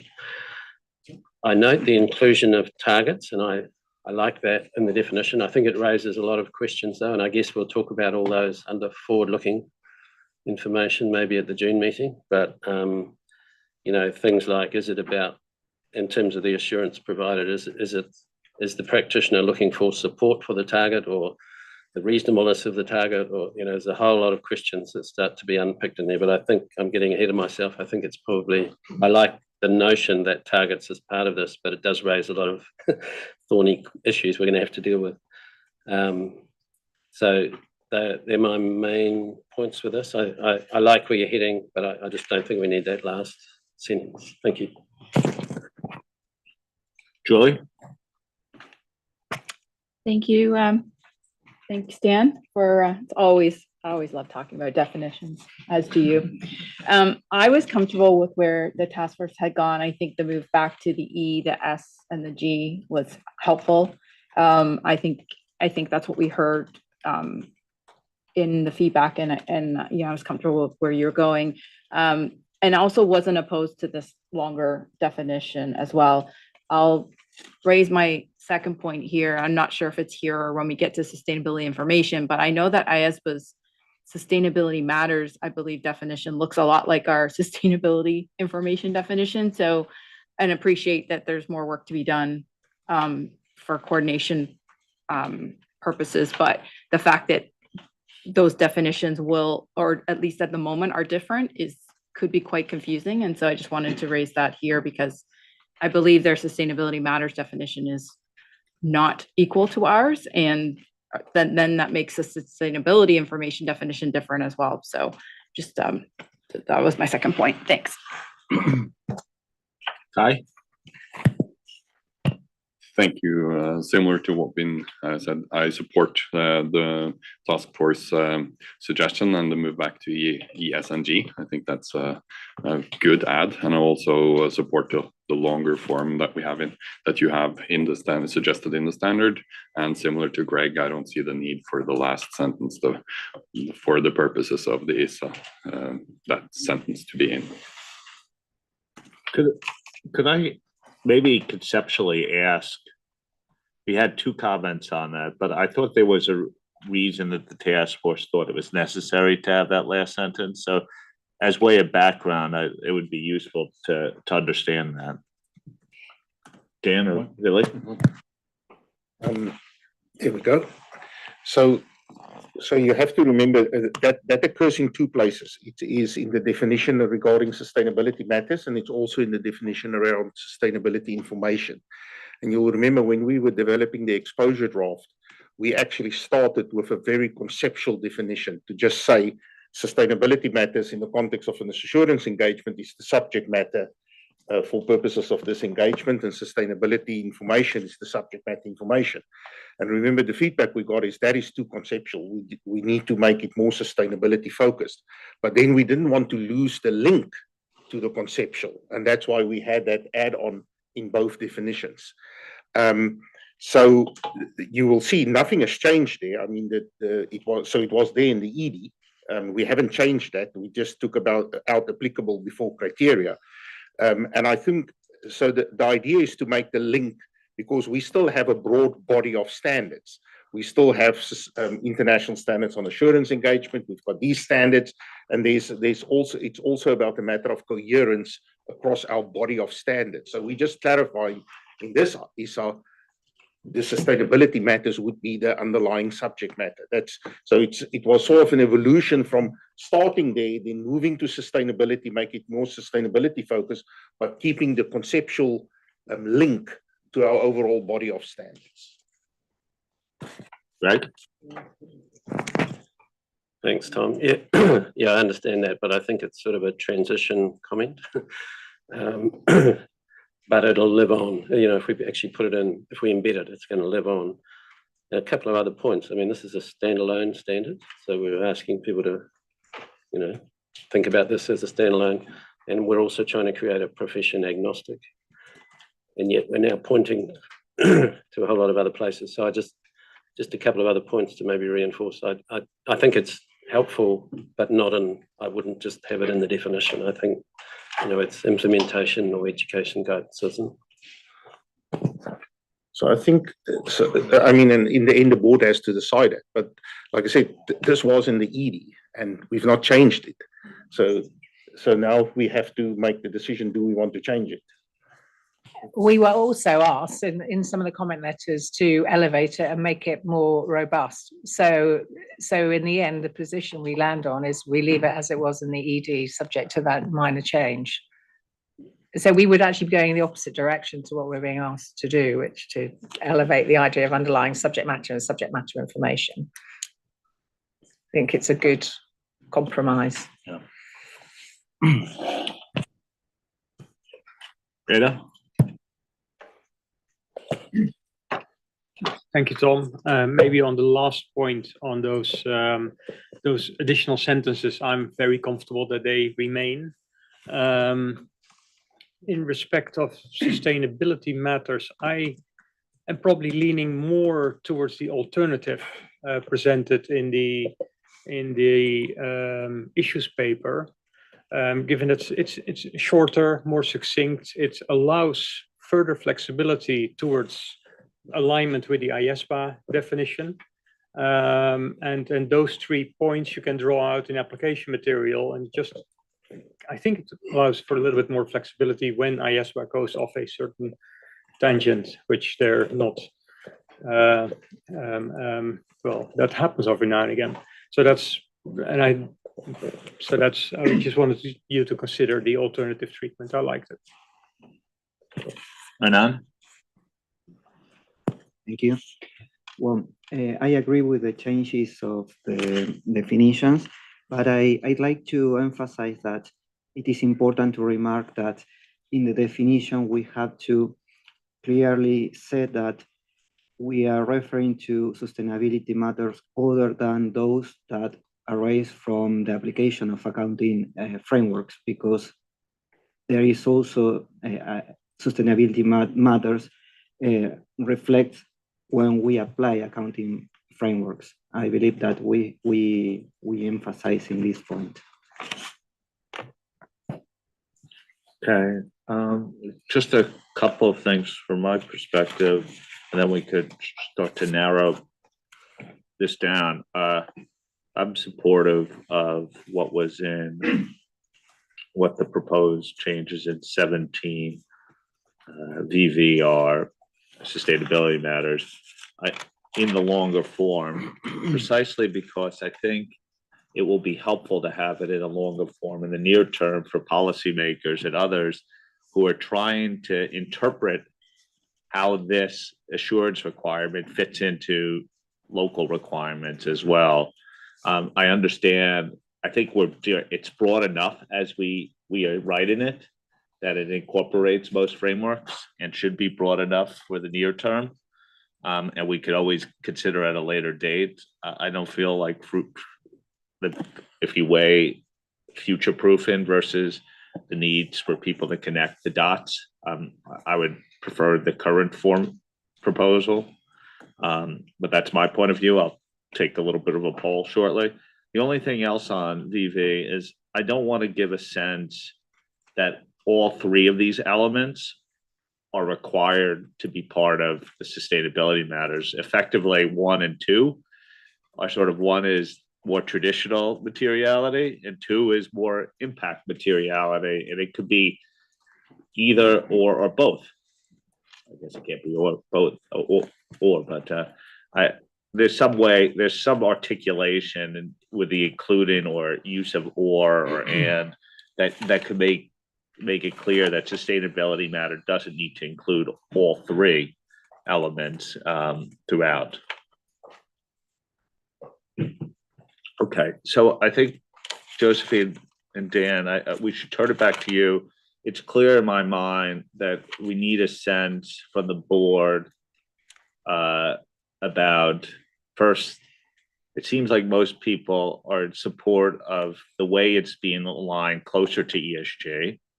There's a little bit of a mix of view on whether it should be in this long form in the recommendations, though I think the slight weighting is for long, but we could get a view from the board. There's also a question about this sort of hanging paragraph at the end as well. Any other things you want to raise? Yeah, thank you. So, Sammy, you asked the question about the financial reporting framework describing sustainability matters, and so our standards are set up slightly differently from IASB standards. So we have made it very clear upfront in paragraph 3 that law and regulation may actually describe sustainability matters. So that is your first port of call always. And so we will have a definition that supports the practitioner through their work, but it's very clear in the standard in paragraph 3. So maybe have another look at that and see if you're comfortable with that. Thank you. Okay, and then I think it might relate to a little bit of a broader idea, and that is when we are drafting ISA 5000, we are trying to align more with ISA 3000, ISE 3000, where the objective is in both standards is to get reasonable or limited assurance that the material is free from material misstatements. While in auditing standards, the objective is to get an assurance, reasonable or limited, that the financial statements comply with the financial reporting framework. And I think this is a major difference in there. We are building more on 3000, where there is no specific requirement to comply with a specific framework. But I think the majority of the issuers going forward will be relying on a specific framework when they issue their sustainability information, which might have significant impacts going forward throughout the rest of the paragraphs within the standard. Thank you. So we had similar comments that have come through in the reporting side, which is linked to your point. So what we're going to do is we're going to pick up that in the reporting side, but we've also got it on board here. So thank you. Okay. Should we try to get some clear feedback to the board, to the task force on? So in substance of the language, there's broad support. the question is geography to some extent, whether we support it in effectively the longer form or this abridged shorter form where this going into guidance. Could I just get a show of hands of the board who supports this longer form definition for the standard? Okay, that's a clear majority. Those who support support of the alternative, I take it this is not a fatal flaw in your mind. It's about creating some flexibility and brevity. Okay, that's the first part. Now on the second thing we heard was in relation to this hanging paragraph at the end. You heard the logic that Billy provided on behalf of the task force of why it's there. You heard a couple different viewpoints. Who supports retaining the hanging paragraph? Okay, I think it's a relatively clear majority on that one too. Again, just confirm it for those who don't like the hanging paragraph. It's not a fatal flaw in your mind, right? Okay, I think you had a couple of things on the back end to think about, but I think you got broad support for where we're moving. With my also suggestion to make clear that you don't have to satisfy all three conditions. Thank you. Okay, should I go back to you or are we going towards sustainability information? Okay, let's get any comments on sustainability information. Billy, you're reaching, you get to go first. It's a long reach. It's a long reach for me. I must have short arms or something, but. No, I think it's a long reach for all of us. But, Dan, you referenced in your talking points around some of the respondents wanting to have, I guess, longer terms for sustainability information. And I strongly would support that. I think that these are pretty fundamental terms. And I think that to understand and read the standard, you need to know what we're talking about when we say sustainability information. So my preference, pretty strong preference, would be that we go to something like sustainability information reported by the entity and sustainability information subject to assurance, to be really clear that is the different, when we're talking about these, we're talking about those two categories and there's no confusion about which one we're talking about. I appreciate that in the paper, there's some wording changes to the paragraph, and I appreciate that you are responding to feedback on that point, but I think that it would be really helpful to try to, despite the fact that it's more words, I think the more words in my mind brings clarity. Wendy? Thank you, Tom. I'm going to do some niceties. Sorry. Josephine, I thought these papers were really well put together, really well organized, follow all the issues. I particularly like that decision on like with comments and dislike with comments, because we saw the same thing in going concern when we got the responses. So I think that is really helpful to stay focused on the words and not necessarily agree or disagree. A couple of broad observations, and I'm not sure if this is something that Sammy was trying to address or somebody else. I do see some inconsistencies between IAASB's definitions and ours. I'm not expecting you to answer that, but I presume at some point that's going to get resolved so it's not overly confusing. Also, I believe there is some duplication. And I'm also hoping at some point we can understand the connectivity between ISO 5000 and ISO 500, because there were some concepts that were pulled from the auditing standard. So I'm not sure I understand how we bring in some auditing concepts from an old standard when we haven't updated the new standard. And that's not something to answer, just something I want to bring up broadly in the beginning. And then I'm sure we're going to get to the differences between limited assurance and reasonable assurance later. So now I'm just going to focus on 17I and UU, because I didn't realize that we already may have done I, but I didn't hear anybody. It's up there as the third item before UU, so I don't know if we're coming back to it. But can I give a comment on II now and then go into UU? I, not II, sorry. 17I. We'll do that next. That's the next one. We're Okay. just gonna do, So excited, Wendy. Are we doing UU or VV? UU.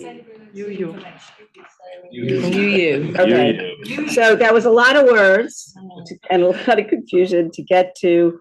I echo the sentiment that Julie just said. The sustainability, I like the changes that were made, but I feel like we're still missing this sentence. The term sustainability information is to be read as sustainability information subject to assurance. And it's just a few more words to add in there in the middle before the last sentence. And I think it'll make it abundantly clear. Thank you. thank you. Sue? Thank you. Thanks. And probably consistent with Julie and Wendy, I also felt that there were particularly times where the extra words were worth the space for the clarity that came out of it. So there are a number of places where I think it'd be helpful if we spelt out sustainability information subject to assurance.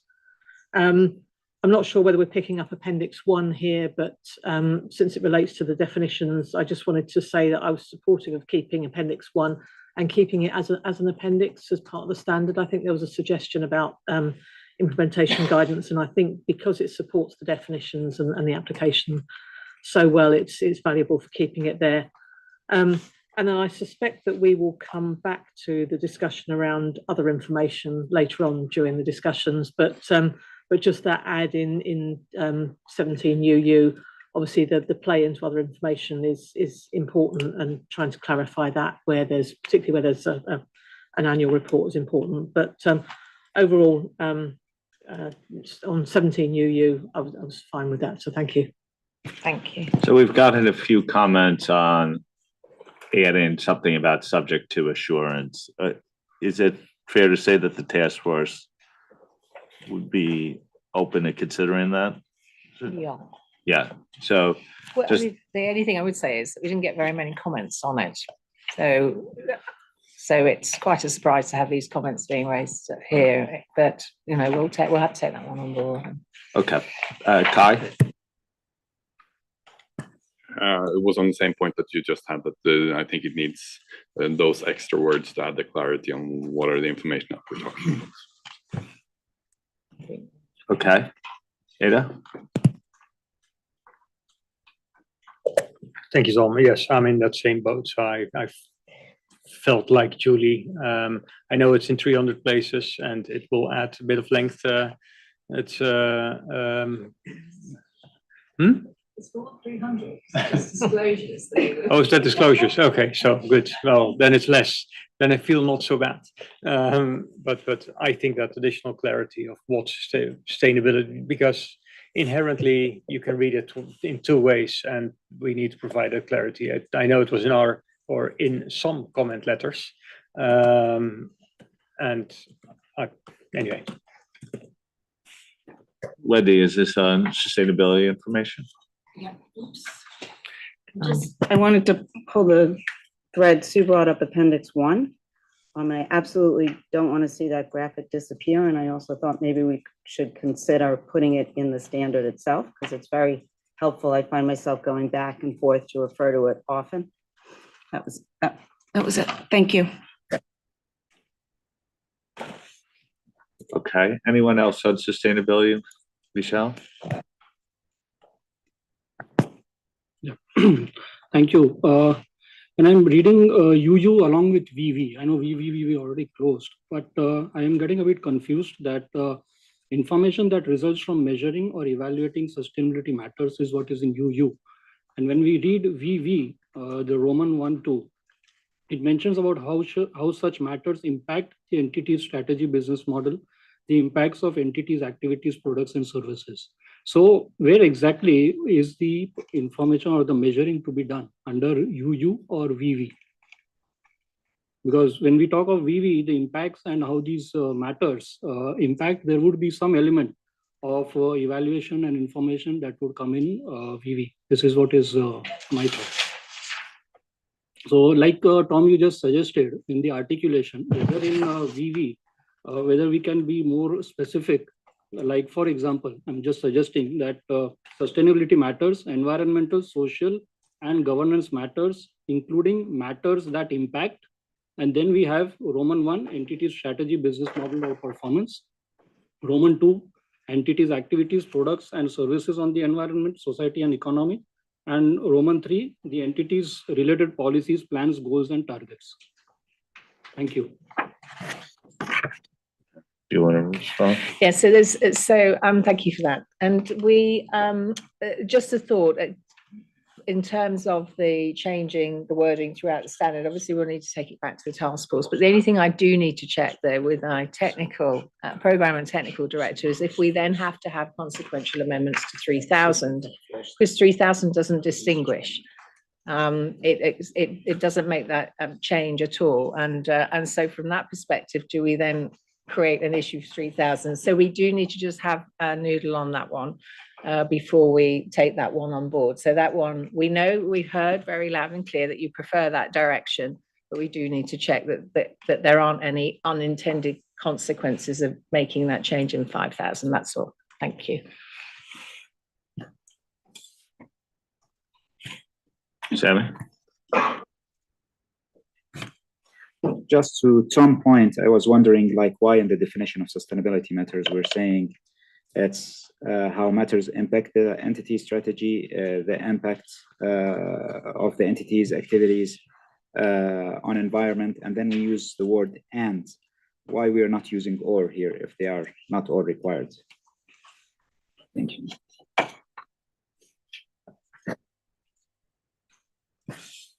Okay. I think the task force is going to take this back and refine the language based upon what they've heard. Let's give a go on disclosures. If we are going too long, we'll take a break in the middle of it, but I think we could finish this up before lunch. Let's deal with 1C, the definition of in reference to disclosures. I know Wendy's ready, primed to go on that topic. So Wendy, the floor is yours on this. So I did have the comment on adding sustainability before disclosures, which you mentioned would probably be 300 places in the standards in your introductory remarks. So I had thought it would be helpful to clarify it, but the truth is, if we bring in that graphic from Appendix 1, then I think, we don't need to move, or we don't, because in the order it would have to move, but we don't need to change it to sustainability disclosures. Julie? On a theme here, I think I personally would prefer sustainability disclosures. I appreciate the graphic, Wendy, but I don't know if the graphic makes its way across the world into these standards everywhere. So my preference would be in the standard itself to say sustainability disclosures. I also think it potentially helps a little bit now that we know that there will be financial statement items, financial statement disclosures, essentially, alongside sustainability disclosures, potentially in combined documents. So having that distinction, I think, would help. I mean, I know the difference when I read it, but if a user's reading disclosures, they may not know between the two. So I think having sustainability disclosures helps. Maybe just a thing for the task force to noodle on. And I don't have a view yet, Josephine and Dan, but one of the folks in my outreach raised the question around the definition of disclosures and the fact that we call it an aspect of a topic. I think that's the words.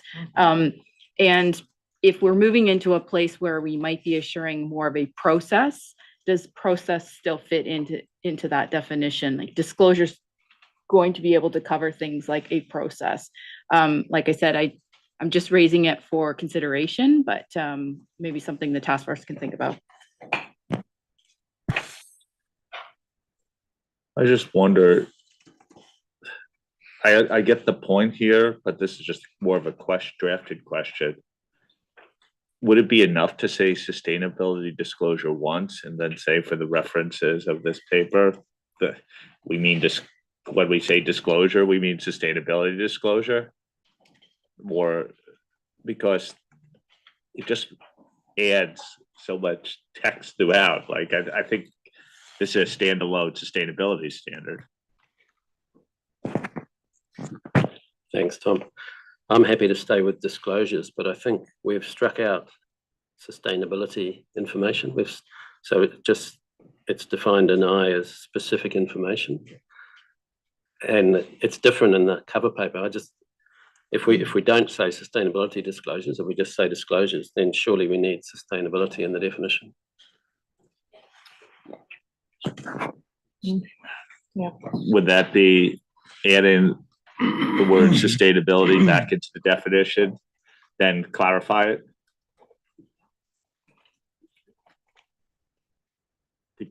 Nodding of heads. Okay, and then we'll consider, the task force will consider your appendix comments. Anything more on this topic? Agenda 3B?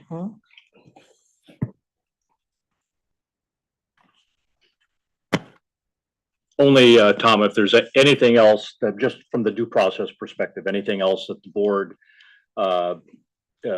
any other significant issues that you think you saw in the comment letters that should be discussed, or that you have any concerns about the analysis of the comments in the paper?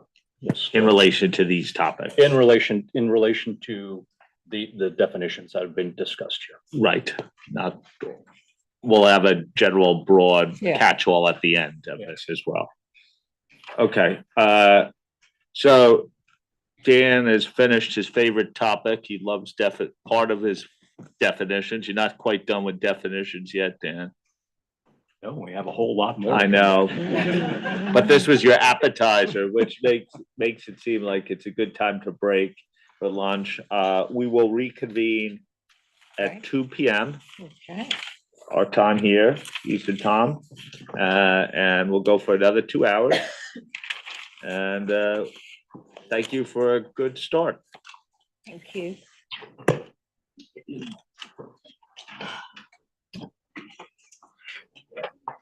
I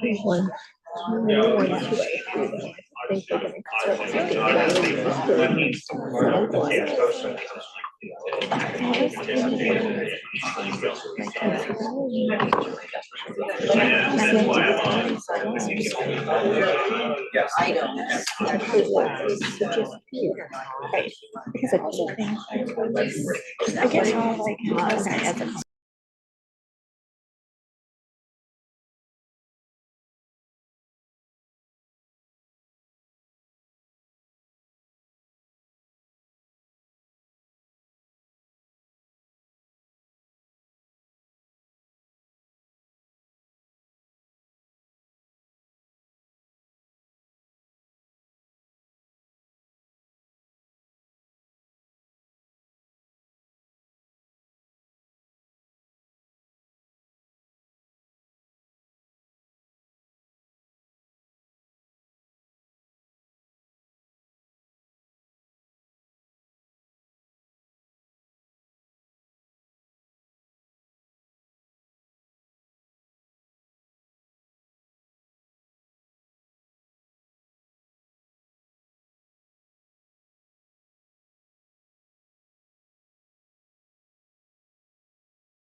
standard setters or regulators, and the fact that they may determine other requirements the release is demanding.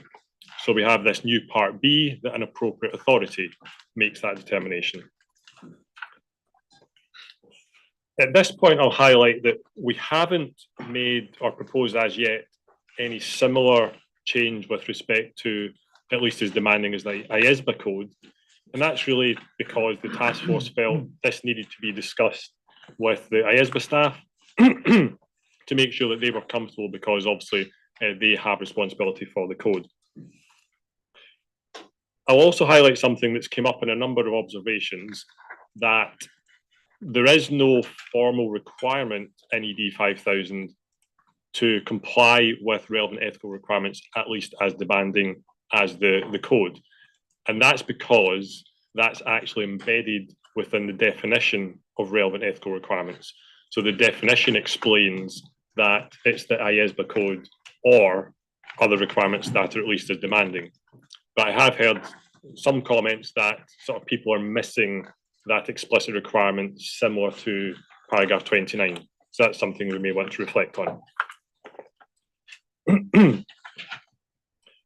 The task force also discussed the many comments asking for more guidance about what does at least as demanding mean and how do I do it. And there have been some changes to application material to try to better reflect what would be expected. Some of the comments that came through raised concerns that the application material in the standard implied there needed to be one-to-one match with the requirements in ISQM1, which people thought was unrealistic and would not happen. So some changes to the application material to try to address that. The task force has also addressed the transparency requirement. So we've now aligned that with quality management. When other requirements are applied for relevant ethical requirements, the requirement now requires those to be identified rather than simply identifying the jurisdiction of origin of those requirements. So hopefully that addresses that discrepancy.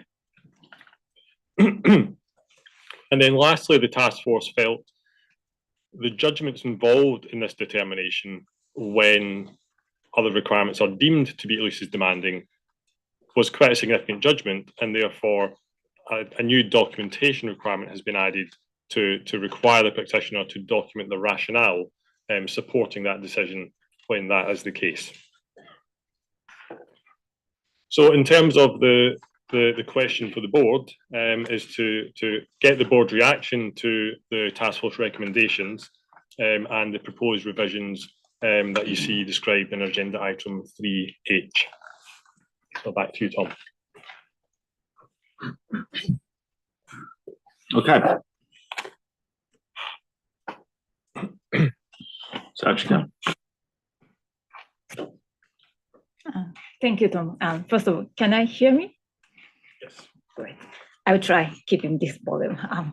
I have one comment on paragraph 68, AA, which is a new documentation requirement about at least as demanding.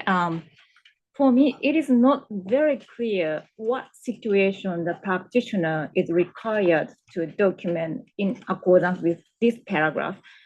Because regarding ISQM1, since the leading of the paragraph says the basis for the practitioner's determination, I think perhaps it is implied that this requirement is only referring to paragraph 29, small c. But in the situation where paragraph 29, small c applies, I think not only the practitioner, but also the firm or network could also make such determination in accordance with paragraph 29, small c. So I think some clarification is needed as to when this requirement applies. And maybe similar type of clarification will be needed if we have similar type of requirement for IAASB code. That's all from me. Thank you. So Sachika, just my understanding is really this is about clarifying the draft, and you support the principle. Yeah. And just be clear that it's when it's the practitioner's determination that it needs to be clarified. Okay, that's good. So thanks. So my sort of overarching comment on this section was that the changes that we've made look to be quite light, really, given the extent of the concerns that were expressed in the consultation responses. But I'm also conscious, Josephine, of what you said in the introduction about a principles-based standard and et cetera, et cetera. But I just wondered, and this is probably a more overarching comment than just in relation to here, is that there are several places where we talk about whether there's going to be outreach or first-time implementation guidance and things. And I just wonder whether we should be a little bit clearer in our expectation for that kind of guidance, and particularly the timeline in which that will be issued, because in this area, a lot of it will be falling onto national standard setters or regulators and so on. And it's the kind of thing that we need to have in place at the time that the standard is finalized or thereabouts. So I think that was probably the overarching issue. I appreciate there's a juggling act to go on, but if we are going to go relatively light in the extent of what we put in the standard, then I think the counter to that is to be transparent about how we also expect to help people do this. And then I think the other piece was I agree with the changes in the documentation piece. So that's it. Thank you. Wendy?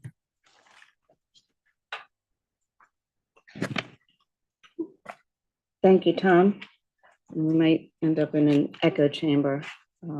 I appreciated a lot of the changes that were made, but for 29, I thought we could tweak C to really, we could tweak C to address how should the determination be made in the absence of appropriate authority, or not make it optional. So you have 29A, so the engagement leader shall be a member of a firm that applies ISQM1 straight up. B, professional requirements or requirements in law or regulation that an appropriate authority has determined to be as least as demanding. So that's out there and we know that. And in the absence, that's what I want to add to C, in the absence of A or B, the professional requirements, if not A, and in the absence of B, professional and then lead that into the rest of C. So it's a little bit stronger. And then I have a similar change to 170D4, which I thought was part of this section, but it's not up there. So that one I'm going to send in comments so you'll have them. But that was the key comment, and I think a very small change to make a big impact. Julie? Thank you. And I'll start with, I like the change that you made in the material where you changed the wording around complying with the requirements of ISQM1 versus the aim of the objectives and requirements. So I think that makes total sense. And the documentation add is a good one. I'm on the same page as Wendy with the 29 paragraph. I feel like A and B are likely more preferred, and C would be an if not in the absence of. I think that kind of gives more prominence then to A and B, and right now that's not there. Right now it feels like A, B, and C are all sort of equivalent, and I don't see it that way. I think C would be more conditional, if you don't have A or B. And then my final comment on this is we have the transparency about the jurisdiction, but we don't have transparency about the determination and who determined it. So to the extent that that could be added in as well, I think that would help with the transparency aspect of it too.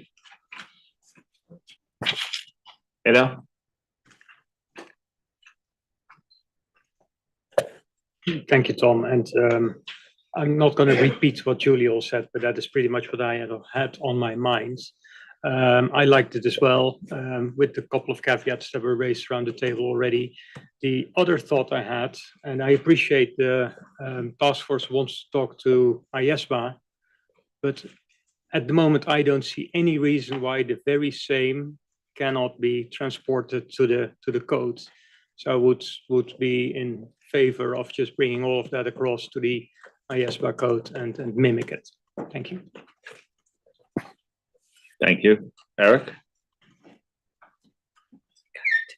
I just wanted to echo my support for most of the changes here, particularly like the emphasizing that it's the requirements as well as the objectives, and had the same comment as Sue around the guidance for people, some kind of material to help people go through this process. A thought that came out was really whether the first time implementation guidance for ISQM1 might be a source of the approach for doing that. But it is going to be needed on a timely basis, obviously. Greg? Thanks, Tom. Agree with the comments so far. I guess I just wanted to clarify in my mind the scope of C, 29C. So it's up to the network or the firm, which presumably firm could be a sole practitioner. It's sort of, we're out there a bit on the edge here, I felt. When a sole practitioner can not only assert compliance with something, but actually determine what's required to comply with. So I know we've got to do something. I really like the hierarchy and A and B, absolutely. But I'm wondering whether we've gone too far with C as it's currently worded. Now, I'm probably in the minority around the table because the comments so far are comfortable with C as long as there's, clarify that it's in the absence of A and B. I agree with that. But are we opening it a little bit wide with C? Is my question for the board, really. And thank you for that question, Greg. The ED was not explicit about who we were referring to when, with that requirement about whether that's the firm, whether that's the network, whether that's the engagement team. Some of the respondents to the ED did comment on this and said, this should not be a decision at the individual engagement team level. Implicitly, a firm level decision would be fine, or a network level decision. In the discussion, the brief discussions with the IAASB staff, they similarly said, we don't think this should be an engagement team level decision. So I guess the question for the board is, well, and the task force, do we need to be more explicit that this cannot be an engagement level determination? It would need to be a firm or network or equivalent determination. So doesn't that risk, though, some issues about biasing ourselves versus a type of firm then? Ada? Would it help if, in respect of ISQM1 also, if such a determination is made that that's being disclosed in the auditor's report? Because if it's the firm, which is a one-man firm, or if it's the engagement team that made this decision, that they're at least transparent about it? Yes, I think that's neat. That was Julie's suggestion as well. And then I think that will help Greg with his niggle on this one. Yeah. Remember, I guess you. the one thing is on this, if we adopt that hierarchy, it's sort of failing all other things. This is the question in my mind, Greg, would be is like, if not that single practitioner within a firm, who else? There's no one to go to at that point. I think he's happy. Yeah, which may be appropriate. Yeah. Because it could be, excuse me, it could be a bridge too far to actually open the gates to allow this. That's, I guess, what I'm reflecting on. But still, agree with Dino on 2 points you made. The first one you mentioned was to mirror the words for the IAASB code that relate to ISQM1. I only say that because I just think got to come out like we're on exactly the same page. I mean, it all says the same thing in there, but great to be on exactly the same page with both standards are ultimately both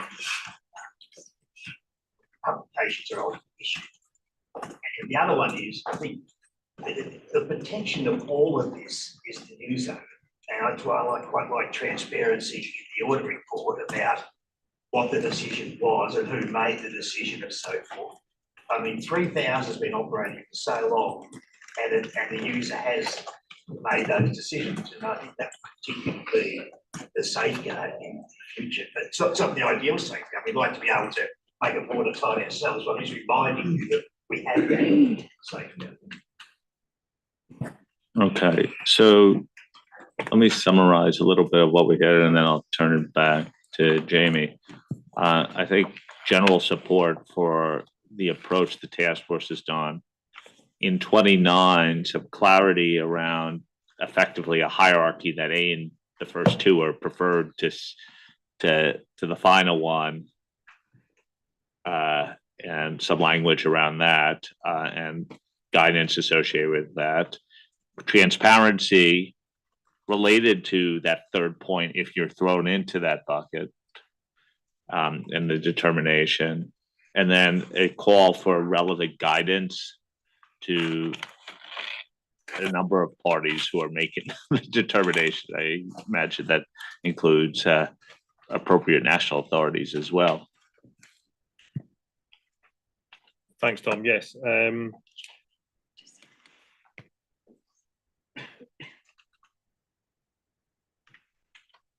Can't hear you, Joseph. Let me add this, is that at least people respected the idea that we're going to speak to IAASB as well, and that there's some desire to have parallelism for the treatment of QM1 and the IAASB code, but respect that we didn't want to go down that route until there was a discussion with IAASB.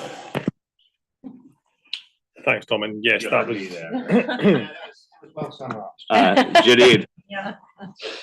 Yes, I like to make a comment because, yeah, well, a lot of good things have been said about option C or 3, and that that also the comments that the question whether you should at a certain point open up it and allow for option C, but transparency is, of course, you could always consider further transparency, but I'm not sure if transparency is always the answer in with a view to protecting investors, because what would they then understand?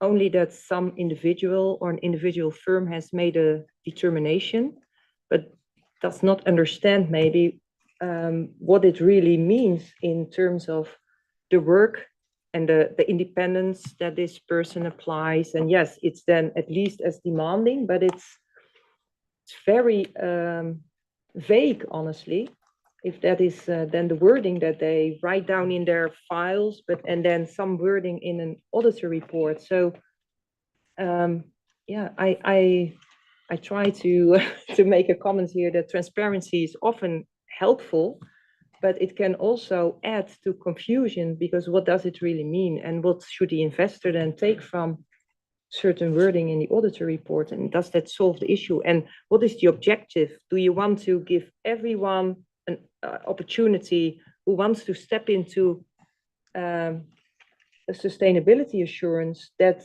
this person that wants to do that is able to do it? Or should there be some restrictions or some clear standards that need to be dealt with and followed and complied with? And that also touches upon things that I read. It has also to do with competencies and capabilities. There were comments made also by people that sent in comment letters. Should that be more specific to sustainability or not? Not to open up the debate here on that, but it also touches upon who actually could do this work. If I read this, it's very open-ended. Thank you. Hello. Thank you. I just want to respond, Janine. I think there's very much an ecosystem issue that you touch upon, where I think regulators over this, as well as appropriate authorities, need to pick up their role to fill the gaps. And until then, I think transparency is a better answer than not allowing for it, or because at the moment we see 3,000 reports that say, well, we have applied some basis of IAASB, not articulating what basis and what not. And so at least this is more articulate in what they've done. And if they disclose that they have assessed that their quality management system is at least as demanding, at least somebody can go and question it, particularly a regulator that oversees the reporting in this respect. That would be an element of the ecosystem that needs to evolve around this. Yeah, thank you. But my concern is that if the ecosystem, but this is the option when there is actually the ecosystem is not working because there are no laws and regulations, and I doubt whether there would be a regulator then checking anything. So this is the last option that there is. That's the way I understood it. So if not all the A and B, then there is option C, but then there is no functioning ecosystem. What's the alternative here, though? That's, I guess my question to you is, we still say it needs to be as least as demanding. If people assert it's not as, that it is as demanding and it is not, what are we left to do? Who makes that determination? Whereas a standard setter, you're basically in a voluntary, unregulated world at that point. And I guess we had a similar discussion around other topics previously. Was this in the LCE or like someone has to make a determination somehow, or maybe it was on QM1 at some point. But I think it is in such a jurisdiction, there should be something because they somehow require assurance on sustainability information. Otherwise, this question did not pop up. But then there should be some laws, regulations, or something in the jurisdiction. And these assurance or practitioners, assurance providers sign off based on ISA 5000. So there's also a big risk when people do that and based on their own personal maybe determination, decide they can do it based on at least as demanding phrase. But I see there a big risk for users, but also for the ISA 5000, how it's going to be put in the market, and people working with it. Maybe. But the question is, let's play this scenario out.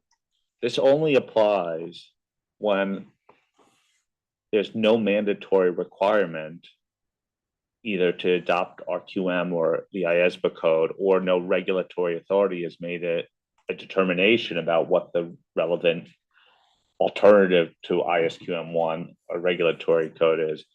We're still in that circumstance regardless. Like, people would be out of compliance, like in this circumstance that Ida says, where they're almost IAASB code or almost QM. Like, I think what we're trying to say here is that there actually has to be, in those circumstances, some actual determination made. It not only has to be disclosed what the determination is, it has to be documented.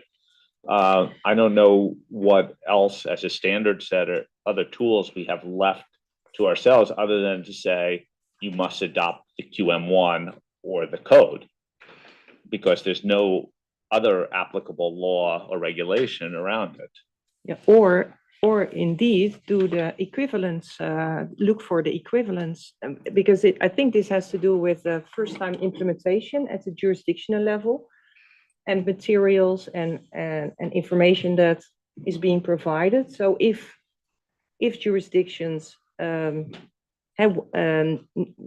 to implement sustainable, they have this sustainability information, they want to have assurance on it, that they are looking for ISA 5000, that then they also understand that they need to check and do an equivalence assessment themselves, whether their own national ethical standards or quality management things that they have or may not have, whether they what the gap is and what they need to work on.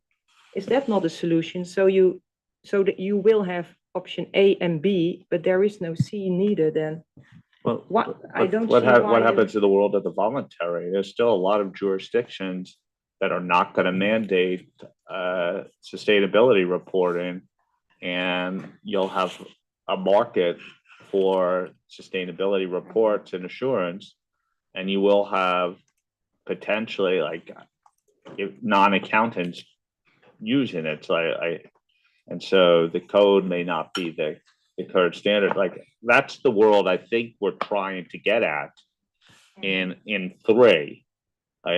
It's quite the world that we're used to maybe or most thinking of is the world of the CSRD, for example, where you're going to have a requirement to adopt ESRSs, or other jurisdictions you're going to have a requirement to adopt IAASB's S1 or S2 with some mandatory form of assurance.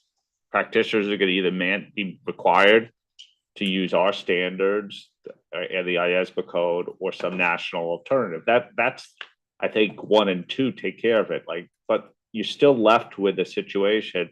What do you need to do in absence of that national requirement or jurisdictional? And so we have to have some type of final safety net here to tell people, okay, we're not forcing you to use IASB code or ISQM1.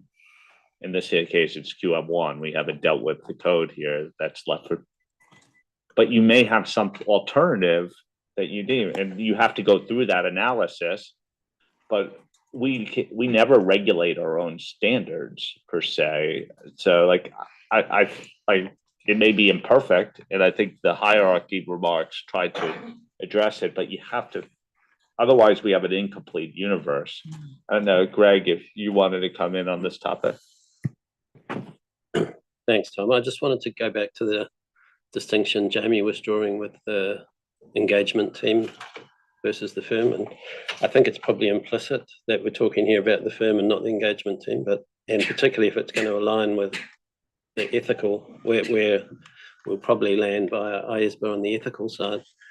If we could be really crystal clear that the engagement team or engagement leader or whatever cannot make this determination, then I think it helps me with C, because then any, like a sole practitioner situation, clearly they'd be in charge of the engagement. They wouldn't be able to do it. So in a practical sense, so it would be, you'd have to have significant firm structure, systems, etc., in order to be able to pull C off. Otherwise, I don't think you could apply C. So if we could be clearer about that, I think I'd feel a lot happier with the hierarchy, including C, but I don't know about others. Just a little bit reminds me of our discussion about EQRs in this instance. Sammy? I want to ask a simple question in terms of practicality. Were there, during our drafting of the standard, were there any non-accountant practitioners who asserted that they will be willing to perform this work under this standard, even if the principle of ISQM1 and ISBA was not there? I mean, the whole standard is based on pure accounting, auditing terminology, which will be very hard for non-accountants to understand. So I was wondering if there is somebody who asserted their willingness to follow the standard, providing assurance reports over sustainability in this regard. This one thing. The other thing, with regard to the role of the regulator, I appreciate adding something over there regarding the role of the regulator, but we also need to put ourselves in the shoes of the regulator. Like, what would the regulator be able to do to determine that this is at least as demanding or not? It's not an easy task, and the regulator might end up starting giving interpretations over the standards that are issued by the IAASB at the end of the day, which I'm not sure if this will be the regulator remit in this case. But I would say, just like Sue mentioned, it would be good to issue some guidance to help various stakeholders and how to determine, or maybe to determine some specific party who can determine if other set of standards are at least as demanding or not. Thank you. Eda?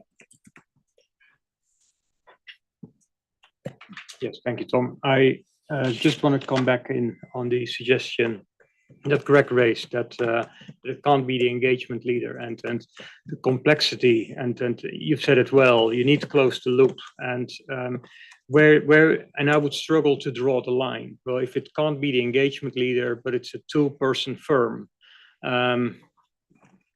what difference does that make? Well, that's so I can't draw the line there. That's where I would think make a complete net around it, be transparent about it. That's as far as we probably can go from a standard setting perspective.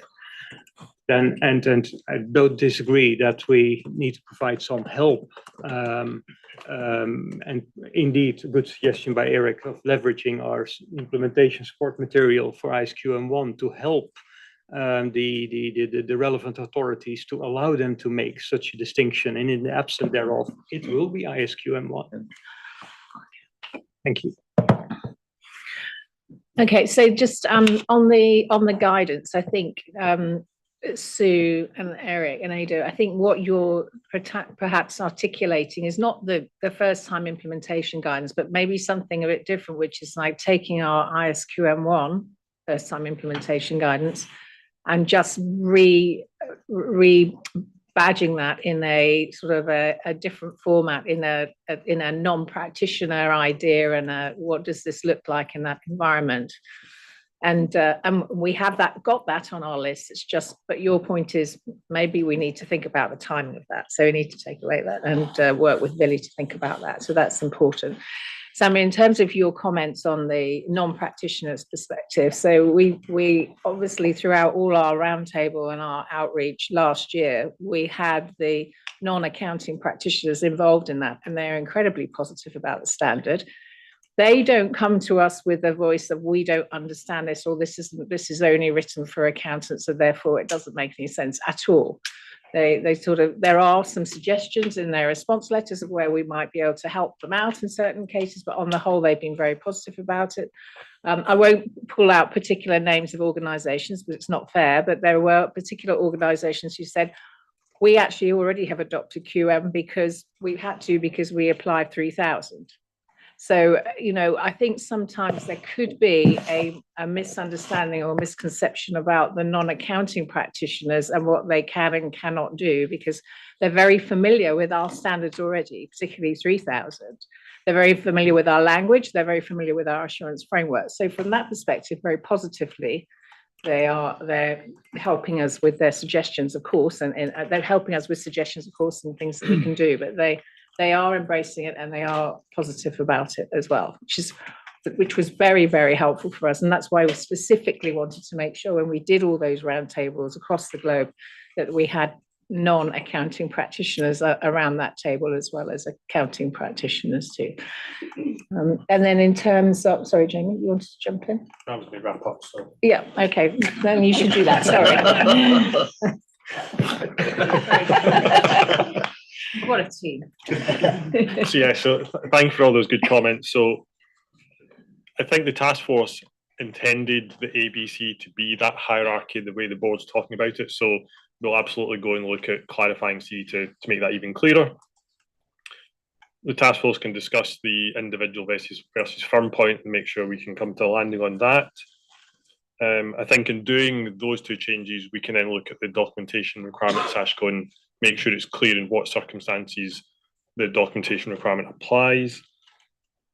And then, Tom, just to come back to the point you summarised, just to be absolutely clear, the board is supportive that we will have further discussions with IAASB, and in June may come back with a paragraph 33 requirement for relevant ethical requirements that may look almost identical to paragraph 29 if the IAASB staff is supportive.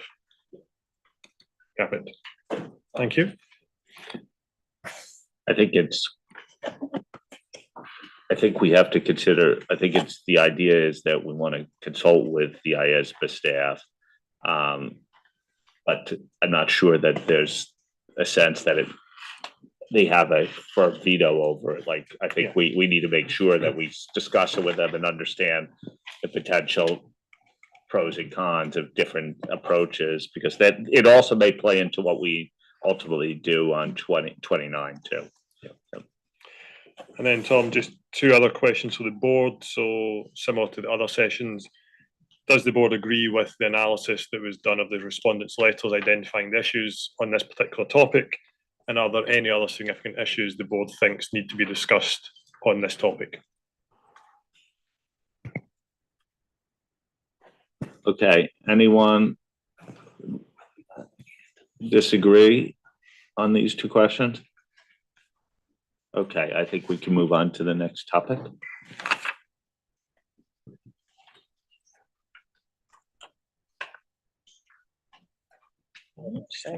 Okay. Okay, so just a slight pause and we'll be moving on to 3D materialities.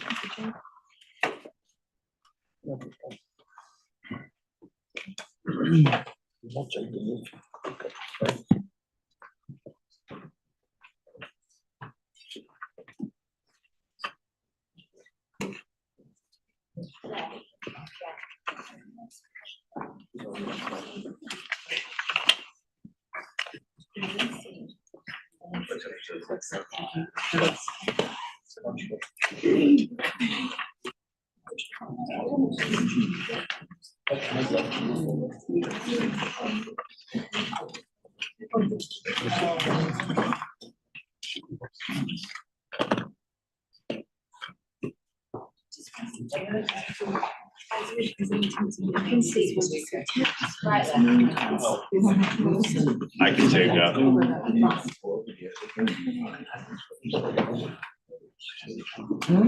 Where are we all going to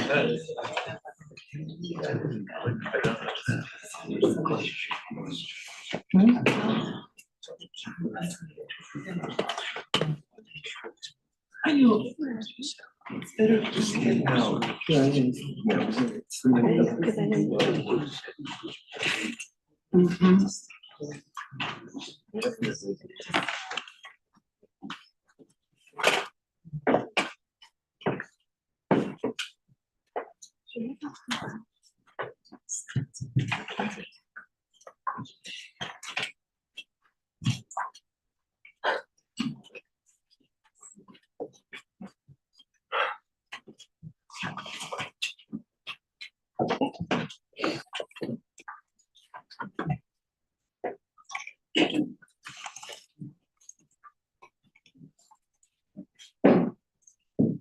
Okay, I think the next topic is materiality. Claire and Kazuko are up.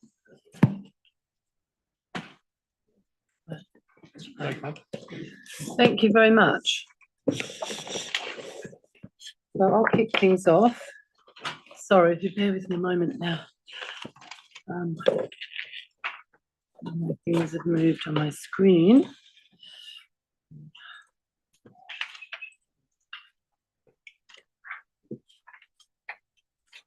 Okay. So this session on materiality, Kazuko and I will present on this. There are three questions that were posed in the explanatory memorandum in relation to materiality, and they're all interlinked. So we'll deal with those in the order of the papers, which is, first of all, the entity's materiality process. Secondly, double materiality. And thirdly, the approach to materiality. So firstly, the entity's materiality process. So we asked respondents whether the practitioner's consideration of the process is appropriately addressed. So I'll give you a little bit of context in terms of what we heard and then what the task force, how the task force responded to the respondents' comments on this question. Firstly, respondents, quite a number of respondents asked for a single defined term. So they wanted that term differentiated from the practitioner's materiality and acknowledgement that the common concept of materiality applied by the there was a common concept applied by the entity and the practitioner underlying that materiality. So in response to that suggestion by the respondents, the task force proposed to use the term entities process to identify sustainability information to be reported. Now we know that's long. And although it's long, the task force considered that this term was the most clear. It avoided using the word materiality in the actual term because the number of times we're using materiality in different contexts throughout the exposure draft was really creating a lot of confusion and questions. Rather than defining the term, because it's more like a phrase than a term, arguably, the task force agreed to including that in the introduction in paragraph 3A. And that's then supported by new application material to explain what that process is and how it might be called different things under different reporting frameworks or in different contexts. So we did pull some of that application material from other parts of the standard and moved it up to A1A, so to support the introductory material. And we made some amendments to that in doing that move. So I mentioned before this concept of materiality not being the same as the practitioner's materiality. The task force agreed that's actually not accurate, and we did get some comments back on that. Actually, it is fundamentally the same. Materiality is materiality. Therefore, we removed reference to that, the confusion that caused by saying it's something different. No, it's fundamentally the same. It's about the needs of information, needs of intended users. And that's the same whether you're from the entity's perspective or from the practitioner's perspective. And certainly the relevance of the reporting criteria is very relevant to materiality, and that will come out later because Nico is going to talk about that more later under the question 12 responses.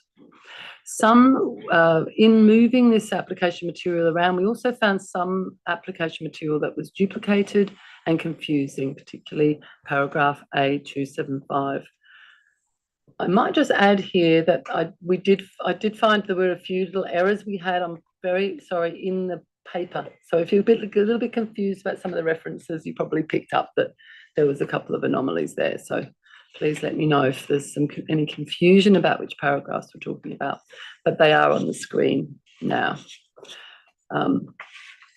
Secondly, respondents called for clearly addressing the entity's process, and I'll just call it entity's process for the rest of this discussion, just so I don't say the whole long phrase. And a requirement at the acceptance and continuance stage. So the task force added a new requirement in there, which is in 70A, and that requirement is simply to consider whether the entity has a process. Not to evaluate the process, not to pin down before you've accepted the engagement what you're going to do with that process, but do they have a process or don't they have a process? And then because, well, what the question then is, well, what do I do with that information? What's the point of that information? Application material was added to explain the purpose of identifying that process in A163A.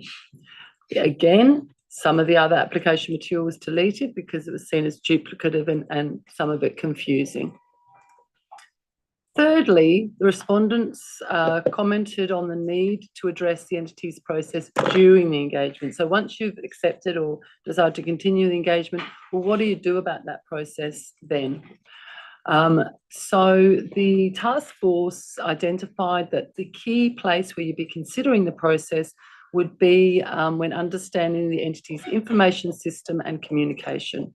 And so that was clarified in new requirement in, it's actually 105A, as you see on the screen, rather than 106. It was just a bit of tidying up of paragraph numbers.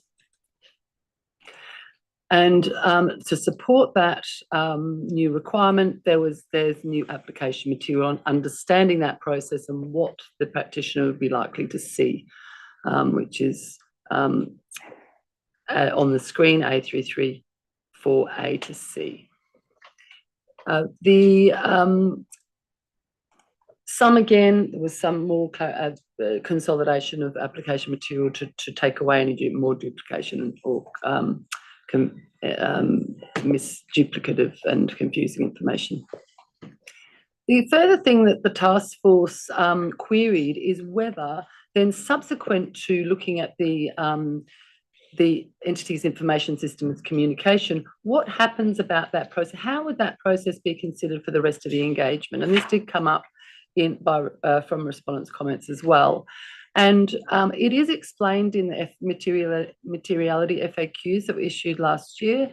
And it could be something that's just covered off in the first time implementation guidance. But we specifically wanted, the task force specifically wanted feedback on whether did there need to be an appendix, a diagram, a flowchart to explain where through the standard that process would then be picked up in the normal part of the engagement. So once the practitioner had considered it, when there's a process, the information system and communication.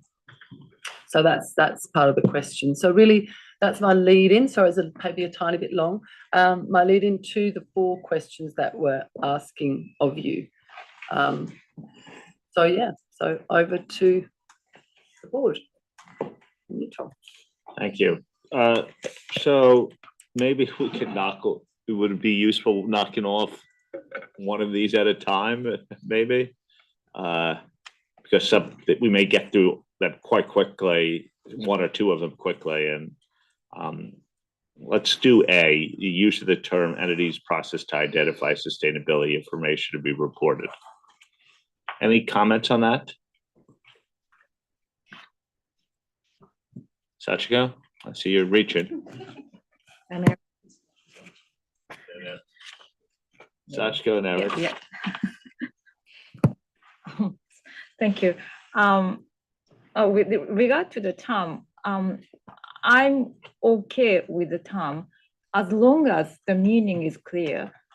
And now I understand that you are referring to the meaning in the introduction section rather than defining the term. But I think we need to define the term so that the people will be able to understand the term consistently. And why I think so was that, number one, we now have a requirement about understanding. And secondly, I actually find some inconsistency in the standard in what this term means, because in paragraph 3, big A, in the introduction section,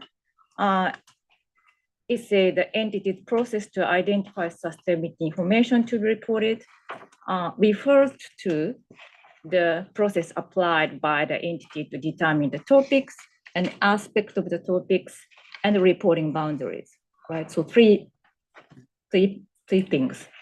But for example, in paragraph A334, big A, small e, include filtering of the sustainability information to select those that are material to the intended user to be reported as one of the practitioner's consideration for the entity's materiality process. But I think this selection will be done after the entity that determines the topics and aspects of the topics and reporting boundaries. In other words, I think small e will be done after the entity's process, as described in paragraph 3, big A, is completed. So I think the scope of the term should be clarified and used consistently throughout the standard. And also, if I were asked for my preference, I would actually prefer using the scope in 3, big A, because that is my general understanding about what process means. That's my comment.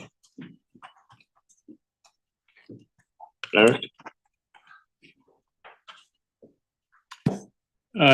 Just wanted to indicate my support for the changes. I think I prefer those to the other ones that were referenced in the paper, and it's helpful.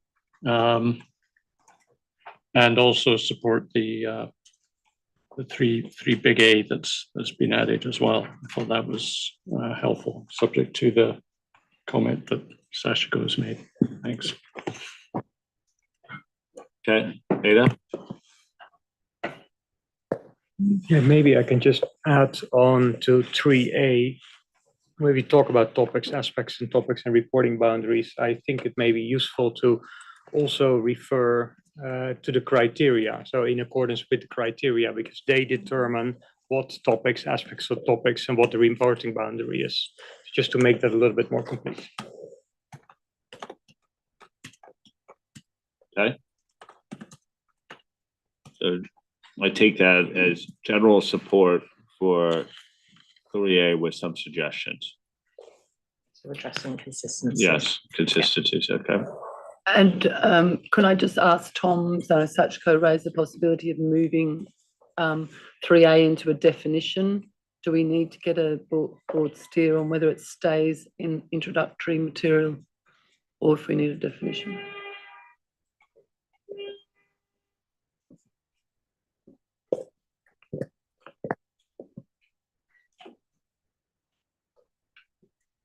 I think, why don't we let the task force take that back, right? Do you think you need it? Okay, so I think if we make sure, Sachiko, that we go through and we make sure we are consistent with exactly how we're describing it, so it's clear throughout, then from a personal perspective, I'd rather not define it because it will be described and defined by various different frameworks, and then we're back into an issue of, well, it's not quite like this, it's not quite like that. So we'd rather describe it. But I do think that your point is very well made, that we might have some inconsistencies there that we need to address. And once we pin those down, then maybe the description should be adequate. Yeah. Yeah. My fundamental point is actually inconsistency. Yeah. So that's fine. But I think personally, our definition is better because we use that in our standard requirement. So it's not fatal flaw, but I just want to. We don't use it for every requirement we have, though. We don't have to define everything. That's the only thing. So we have to bear that in mind because that would be quite the task. Because you remember with our scars from ISQM1. Yeah. But okay, I mean, then we'll have to get a steer because the task force need a good steer on this one because generally I thought the board seemed very happy with where we are, and that's quite a big change.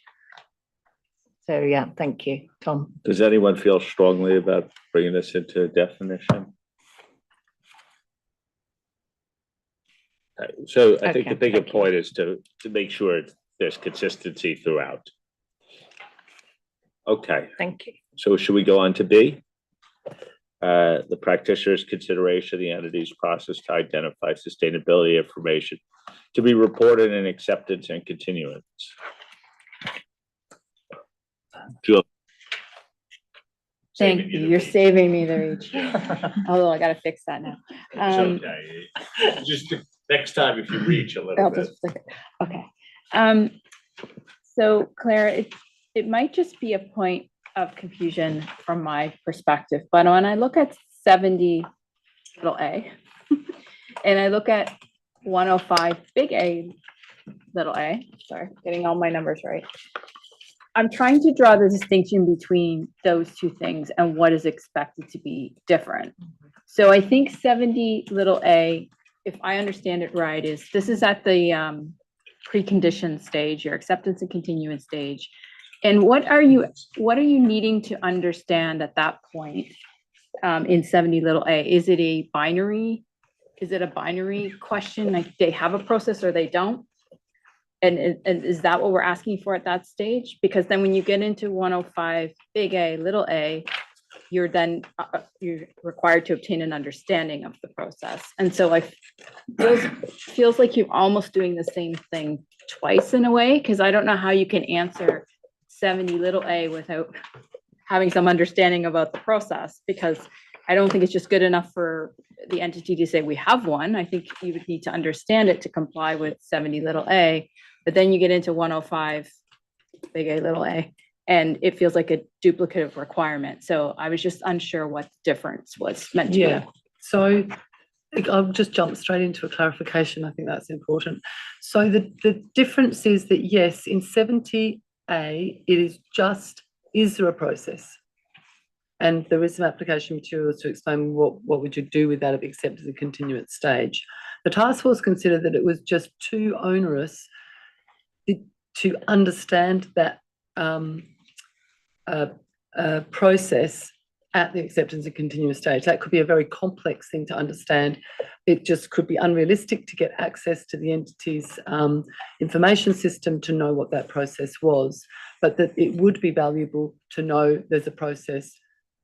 We've just gone to the regulator says we have to report it. Oh yes, we've got a whole process that we go through. We'll tell you about it later, where we look at intended users and who they are.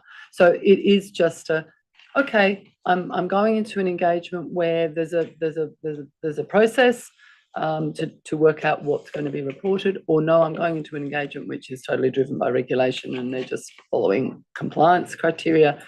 So it's not to understand that system. There wouldn't be, the task force's view, there wouldn't be the level of information available to understand that. And so then yes, when you go to 105, you're actually in the engagement, you're doing your risk procedures, and you need to understand the information system and communication. And then that's when you delve down deep into, well, what is the process and so forth, and whether you're going to be able to rely on that process, essentially. And then you follow, that follows through the engagement. So it is distinct, yes. Very persuasive since Sue lowered her TED card. She's next to me, she's scared. It was a very good explanation, so it's helpful. Yes. And that kind of stuff I think is probably quite helpful to capture for the sort of thing we're talking about.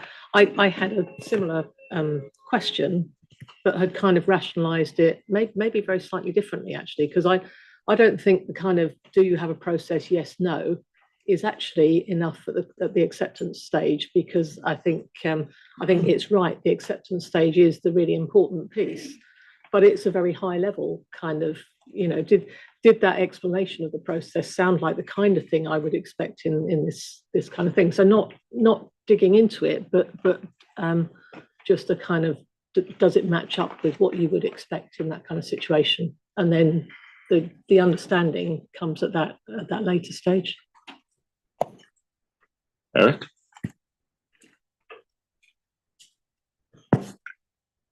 Thanks, and I think I could get there as well, but the point that I struggled with as I was thinking through all of that was A163A, when it says, in the absence of such a process, it may be difficult to establish whether management or those charged with governance as appropriate has a reasonable basis for the sustainability information. And listening to what Sue and Claire were saying, to me, that's really the question. Have they got a reasonable basis? Like, a process can mean a lot of different things to different people, and just saying, have you got a process? And they say, well, no, we don't have a process. And then saying, well, and then this is very strongly seems to suggest in this case, you've got a big problem. To me, it's still too early to determine whether it's really, whether you really know whether management of those charged with governance have a reasonable basis for the sustainability. So I understand what you're trying to do, but it's articulating that, and that particular sentence was kind of throwing me off as I went through it. Yeah. And look, it is a little bit tricky, because the balance of what's reasonable at this stage for the practitioner, the work for the practitioner undertake before they've, accepted or continuing engagement. I just want to flag, Eric, that in 70B, which is an existing requirement, it does talk about evaluating whether management have a reasonable basis for the sustainability information. So it kind of flows on from that. But the task force didn't think you'd need to have an in-depth understanding of the process in order to get to an evaluation of whether they have a reasonable basis. So, and you know, because I think, as I was saying before, it could be, well, it's set out in law or regulation, so that's straightforward. Or they've got a process, and obviously we'll test the robustness of that down the track once we actually get into the engagement. So my suggestion would either be to move that sentence further down to the point you were referring to, or consider revising the wording a little bit to, so that it's not kind of categorical at that early stage, because you've still got more thinking to go through. Okay, thank you. Anyone else?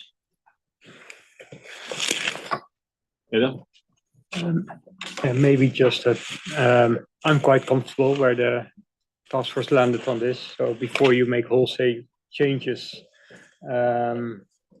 I caution you a little bit against that. I thought it was relatively clear, and the reasonable basis for the sustainability information is just in the absence of such a process. Yeah, of course, there is not a reasonable basis. So maybe just an example of, okay, this is sort of the implicit threshold. Thought that was clear enough.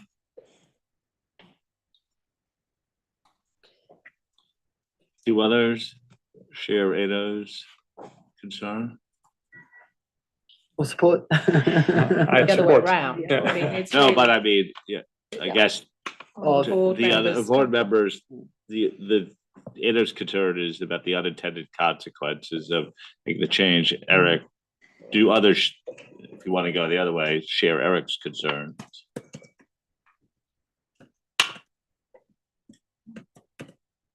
No, so strong. Why do you think about it? But in general, people are content with language, but see if there's anything that can be done. Yeah, we'll take care. We'll look at it and we'll take care. Thank you. Caution. Yes. Gotcha. Okay, let's go to 1C, the practitioner's work effort during the engagement on the entity's process to identify sustainability information to be reported when an understanding of the entity's information system and communication. I'm exhausted.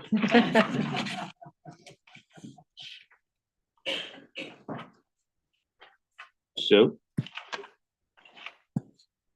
I see you're not worried about me lurching over. Yeah, it's I was still recovering yeah. from say the next time I'll be looking. Yeah, sorry. I need a shorter phrase. So I just wanted to reflect a discussion I had as part of the preparation and the outreach here, because I'm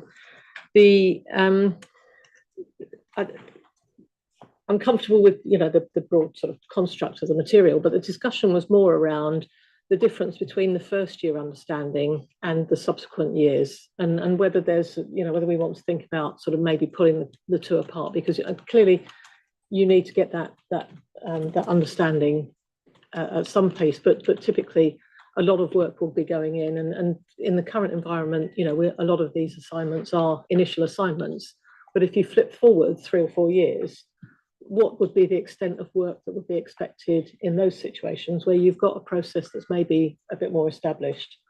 So as I say, it's reflecting a conversation. It's not an issue necessarily with what's there, but it's maybe something for us to think about, you know, if you are looking at the content. Eric?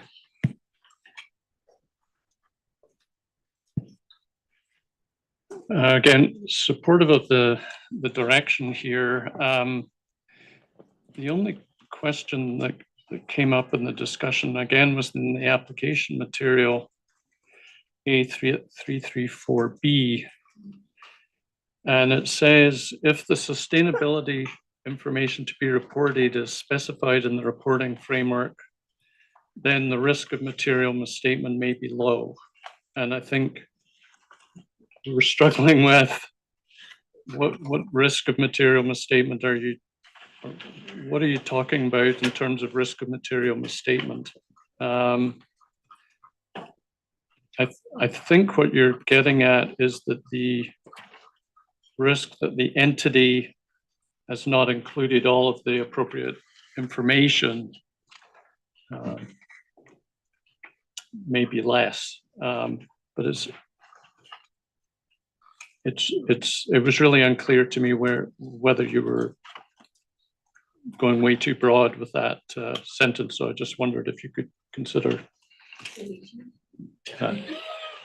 Can I jump in and Even say better. that sounds like that really needs clarifying? Yeah, because absolutely about whether the material topics have been reported on. So at that level of the process to identify the topics, are the topics omitted or obscured?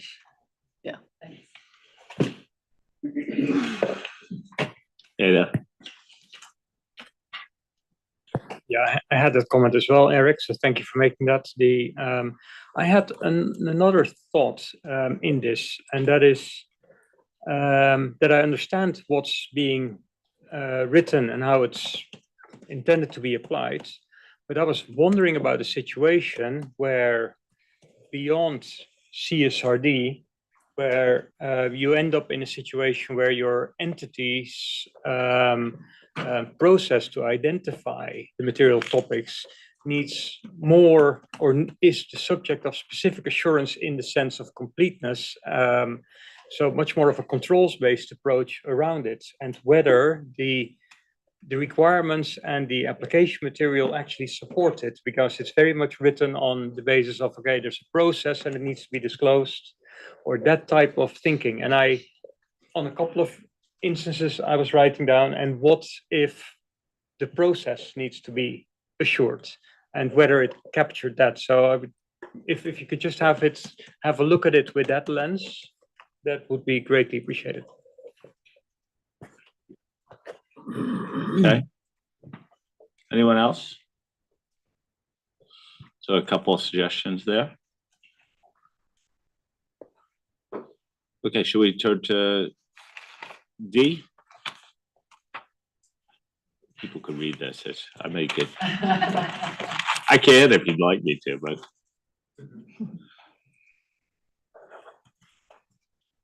Yeah, so one of our diagram or an appendix or something else to explain.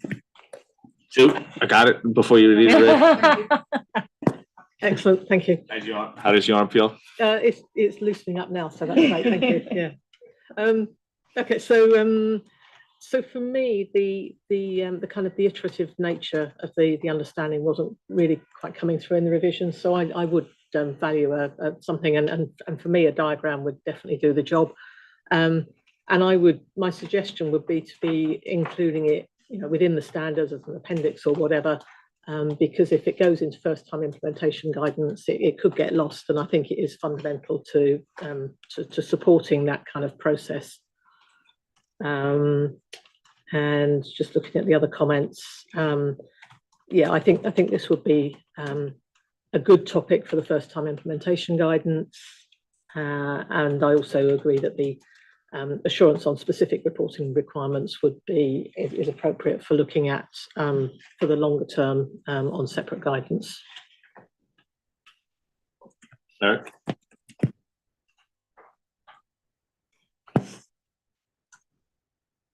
The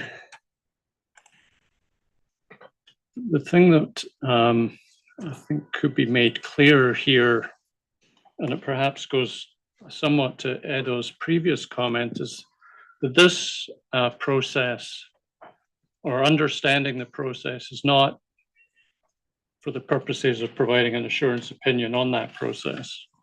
And it maybe needs to be clear what the level of understanding needs to be in that respect.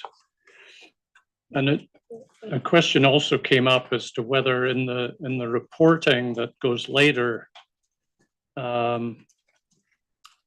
if we're saying that the process is part of the internal controls, and in the auditor's, practitioner's report, we're saying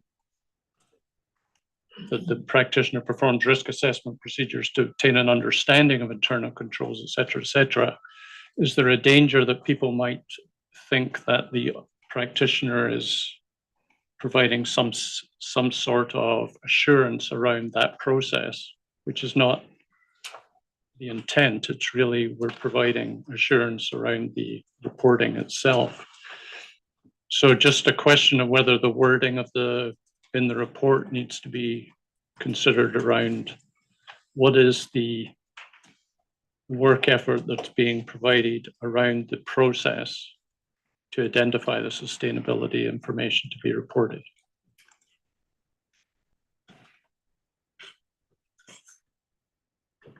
So Edo, sorry, Eric. So your last point, we'll need to look at that in the reporting when we look at reporting for June. But it's a good point if that's not clear because of the wording that we've got in the standard report. And the clarity around the level of understanding, yeah, we can certainly go away and look at that, and there'll be in the application material to clarify what work effort. We've got quite a lot in there, but maybe, you know, we can just work with those paragraphs that we've got, I think A334A to C, and see whether we can make that clearer. And I think this differentiation that Edo had touched on around, well, I think it was you, Edo, sorry. Are we assuring this or aren't we assuring this? And it is something that the task force is seen as being another reporting responsibility, as being distinct. We're not addressing how you assure systems and controls or process in this case. So we're seeing that as another reporting responsibility, but we haven't spelt that out. Yeah, so look, that's kind of, we don't want to go down every rabbit hole, I guess, in terms of covering off in an overarching standard all of the different aspects that might be required to be included in a assurance engagement on sustainability. Thank you, Claire. Thank you.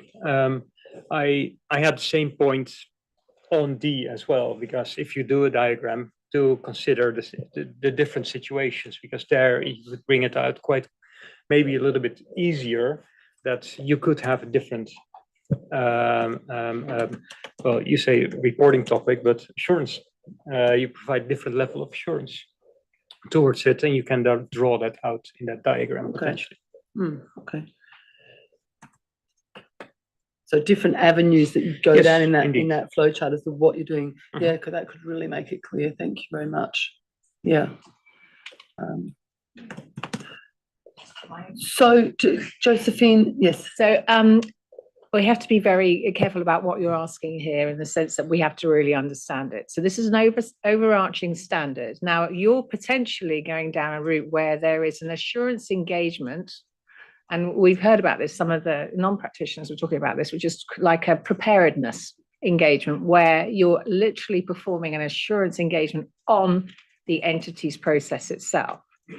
And so I think what you might be asking here is that if I look at what's in this is supposed to be an overarching standard, I'm not sure there's enough here for me to actually deliver on that particular assurance engagement.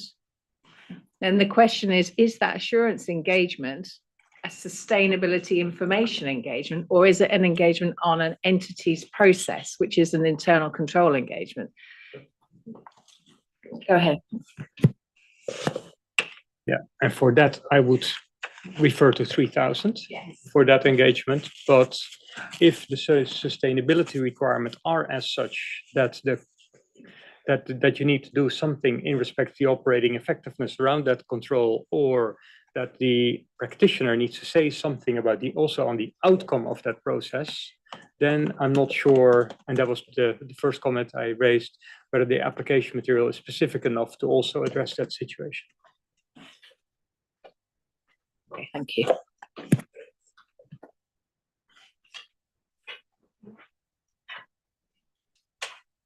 So Claire just wants to summarize, I think. Oh, of course. Yeah, she's dying to, yeah. Of course I do, absolutely. So I think I covered off the first one on A, which is that we need a little bit of we're happy with the term. We're going to, believe we're going to leave it in the introduction. And the second question, acceptance and continuance. I think there was an overall understanding of where we landed with that. So wasn't suggesting adding anything more onerous in there, but making sure that it's clear, that application material is clear on that. The work effort in relation to information system and communication, I think that the board was happy with that within that position. And again, making sure that application material was clear. And then finally, there was a support for having something as an appendix, a diagram probably, by the sounds of it, that could show where this was touched on through the engagement. That would be helpful and could maybe spin people off if they're trying to do a assurance on the process itself. That's what I heard. So if everyone's happy with that, we can move on to the next part of materiality. So if we move to the next slide, Michelle. Thank you very much. So the next aspect of materiality that we asked in the explanatory memorandum was around double materiality. And what we heard from was that respondents asked for greater clarification and delineation between double materiality and other terms related to materiality. And so the task force responded by amending and restructuring the application material in paragraph A180.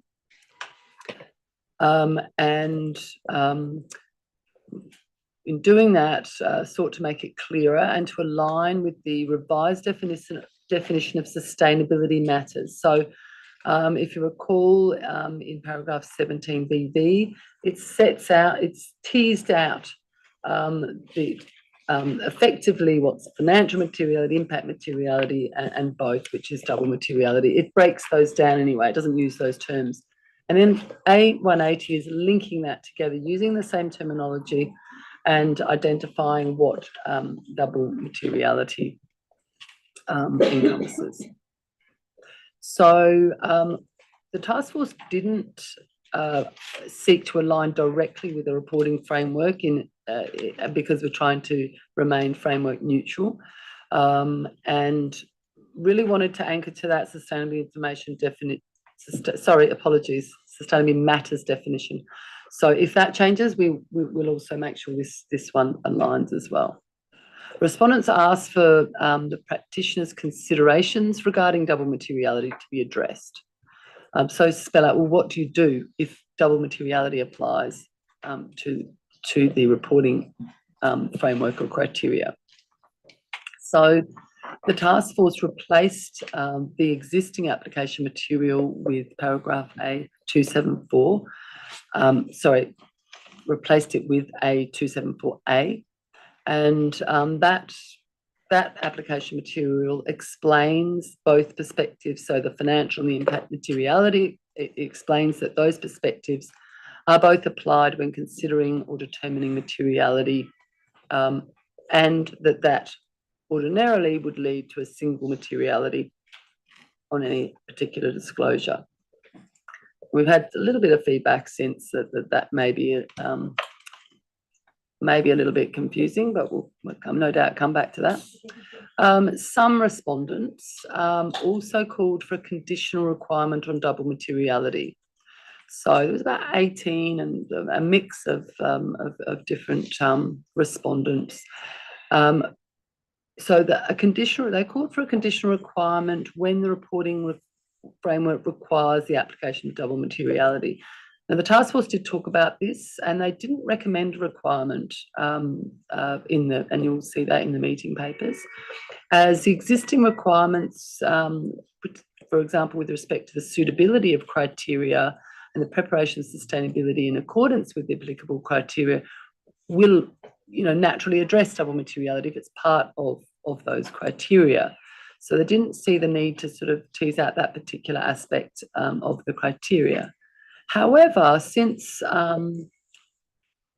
preparing the papers, that the IAASB have done some outreach in Europe, and in particular, Tom, Billy, and Josephine have been talking to stakeholders in Europe, where we know CSRD applies a double materiality perspective, and they heard their very strong calls for inclusion of a conditional requirement, even though it is inherent within the criteria, still to really be clear that, what to provide a requirement that can link to that application material that I just spoke about, or then what does the practitioner do in those circumstances? So I just put that out there, that perhaps that's something that the board can give some feedback on as well. And certainly we put a little bit of thinking into what that might look like, and we think that we could, if the board was interested, could come back with a straightforward solution in that regard. So really over to the board.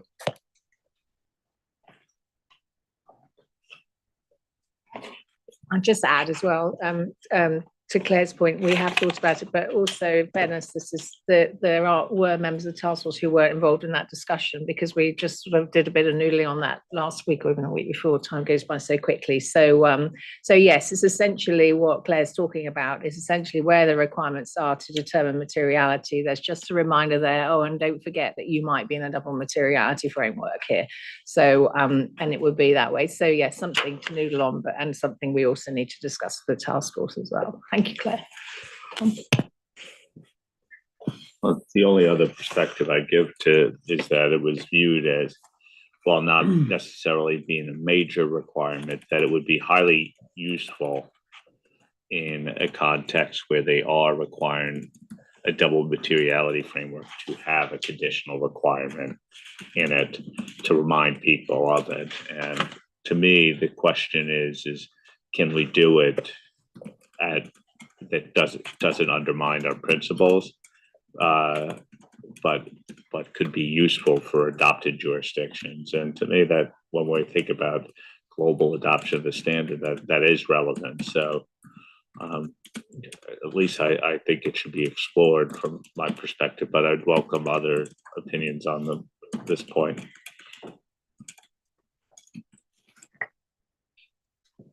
Okay. Similar, and I would support the task force going into exploring whether there is a conditional requirement that could be put in here. I think that would be helpful, and living in an environment that we're looking into implementing CSRD, they are looking for that. I see a lot of nodded heads on this. No, people support the idea of exploring a conditional requirement for double materiality. I got some vigorous nodding of head, so it's strong support when you get it nodding. Okay. Ada? Okay. So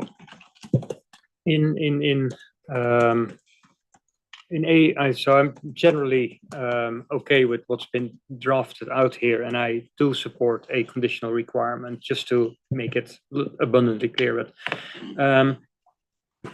But often, as we talk about materiality, we talk about materiality singular, and I know we all know that in the context of a sustainability information, there's going to be many materialities determined, and I'm not sure whether I missed it, but somewhere in the standard to take out that notion that, yes, we speak about materiality, but there are many materialities to be determined or considered.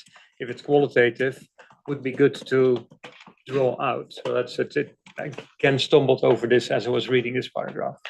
So is it okay if we put that thought on hold, Edo, because that's something that Kazuka has directly addressed in the next question. So she'll be able to Oh, she'll point me to the paragraph where it is. That's good. She will point to the task force discussion, and at least that, that can be raised. Or is it easier if I respond now? Yes, that's fine. There we go. So yes, we also received a similar comment, and we discussed. However, we concluded that it is better not to reflect in the standard, but to explain it in detail in the implementation guide.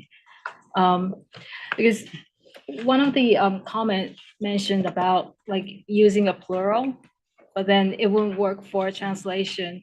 And also like maybe if we explain upfront, but then maybe, well, someone could miss it. So as an overall, what we concluded was to explain it in the implementation guide.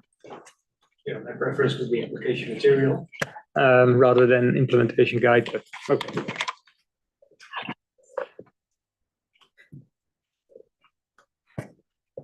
Okay. Anyone else?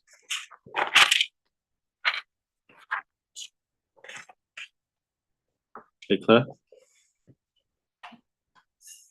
So I think that's it then, Tom. I think we've landed. Oh, sorry, was that? No, well done. Yeah, so. Don't look surprised. I just thought there was something else I'd missed. Yeah, so we'll look with the task force at a conditional requirement. And yeah, fantastic. So now I'd like to hand back over to Kazuko to talk about the third question that we put in the Michelle, can you please move to the next slide, please? Oh, Armand. Okay. Thank you, Armand. So this is the last part of materiality, practitioners' approach to materiality. In the EM explanatory memorandum of the ED 5000, we had a question 12, which asks about the bifurcated approach for materiality, which is for the practitioner to consider materiality for qualitative disclosures and determine materiality, including performance materiality for quantitative disclosures. The majority of the respondents supported the bifurcated approach, and the task force decided to keep this bifurcated approach. However, we also did get comments about more clarity. So the task force has proposed changes to have more clarity in this approach. First, we clarify the work effort and documentation requirements by adding explanation in paragraph A270, and this is based on the CUSP guidelines when considering materiality. And I'm sorry, maybe it was confusing. This explanation in A270 is about considering materiality, and this is based on the CUSP guidelines. And we also changed the construct of paragraph 93 to clearly articulate the different documentation requirements when considering or determining materiality. Also regarding performance materiality, the requirement is clarified by removing as applicable in the circumstances in paragraph 92. Along with this change, the task force added paragraph A to 84B, which explains when performance materiality will be the same as materiality. So altogether, it is required to always determine performance materiality for quantitative disclosures, but there is a guidance when a different performance materiality from materiality does not need to be determined. There are other changes made. For example, the addition of requirements on revision of materiality and documentation for accumulation of misstatements and determination of uncorrected material misstatements. Also, this is where we received a lot of comments around further guidance or examples, and the task force considered and reflected what we thought is deemed appropriate to be reflected in the standard. The other comments, which is not reflected yet, will be further considered when developing the guidance outside of the standard. So this is all I have for our practitioners' approach to materiality. Can we please go to the questions? A lot of work went into all you have there. Thank you. It's not quite all you have. Any comments on this question 3? approach to materiality. Greg? And then Ada, I saw you reaching. You don't have to put your thing up. Thanks, Tom. Firstly, can I just say the separation of the entities process and the practitioner's consideration or determination of materiality has really helped. So I think it's a significant shift in the clarity of what we had in here in the ED. So great work by the task force. You know, that wouldn't have been easy. The additions, the new stuff, the deletions, they've all added, I think, to the much clearer view of what the practitioner has to actually do. But there's one, and it could just be me, but there's one sort of key area that I think still lacks clarity in the practitioner's consideration. And that is whether, is it a two-step, I think I've referred to this before, or a one-step sort of process. So in other words, we've got all these disclosures subject to the assurance engagement. Some are qualitative, some are quantitative. Is materiality, is a threshold set for each of those disclosures? One step, or two steps would be the practitioner first thinks about all those disclosures that are within the scope of the assurance engagement, and then determines based on what are more, you know, those things that are more important information to users, more significant to intended users, is different language in different paragraphs, mainly application paragraphs, that suggest there are two steps. But I think if you read the requirements, 91, for example, you consider and determine, and then you dive into, it points you to certain paragraphs, but I don't think that two-step is crystal clear.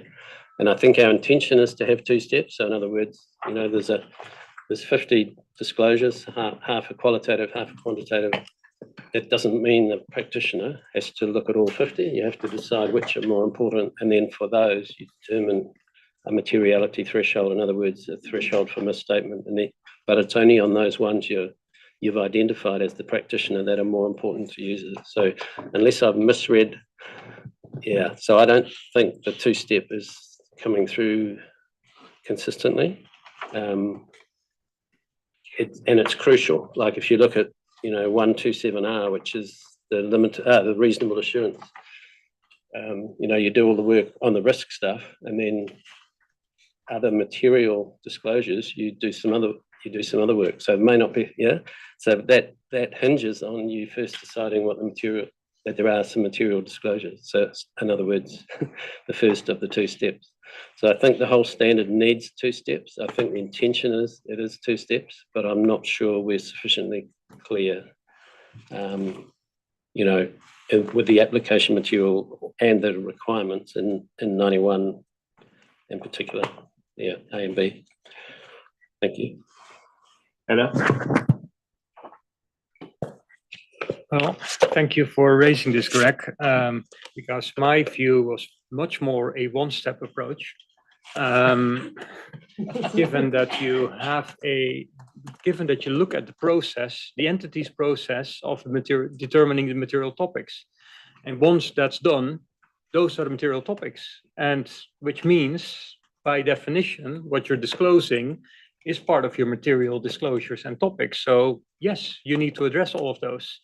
Hence my comment of it's going to be many materialities, because all those disclosures need to be evaluated against its particular materiality or grouping of or overall materiality for that specific topic. So that's my thinking around it. And I had something else, and now I'm entirely off. Well, let's address this. Try to address this issue, because now we have two different interpretations about what's trying to be accomplished by here, and I think we need, as a board, a common interpretation of what the standard is trying to accomplish. Someone want to come in for the task force? Neil.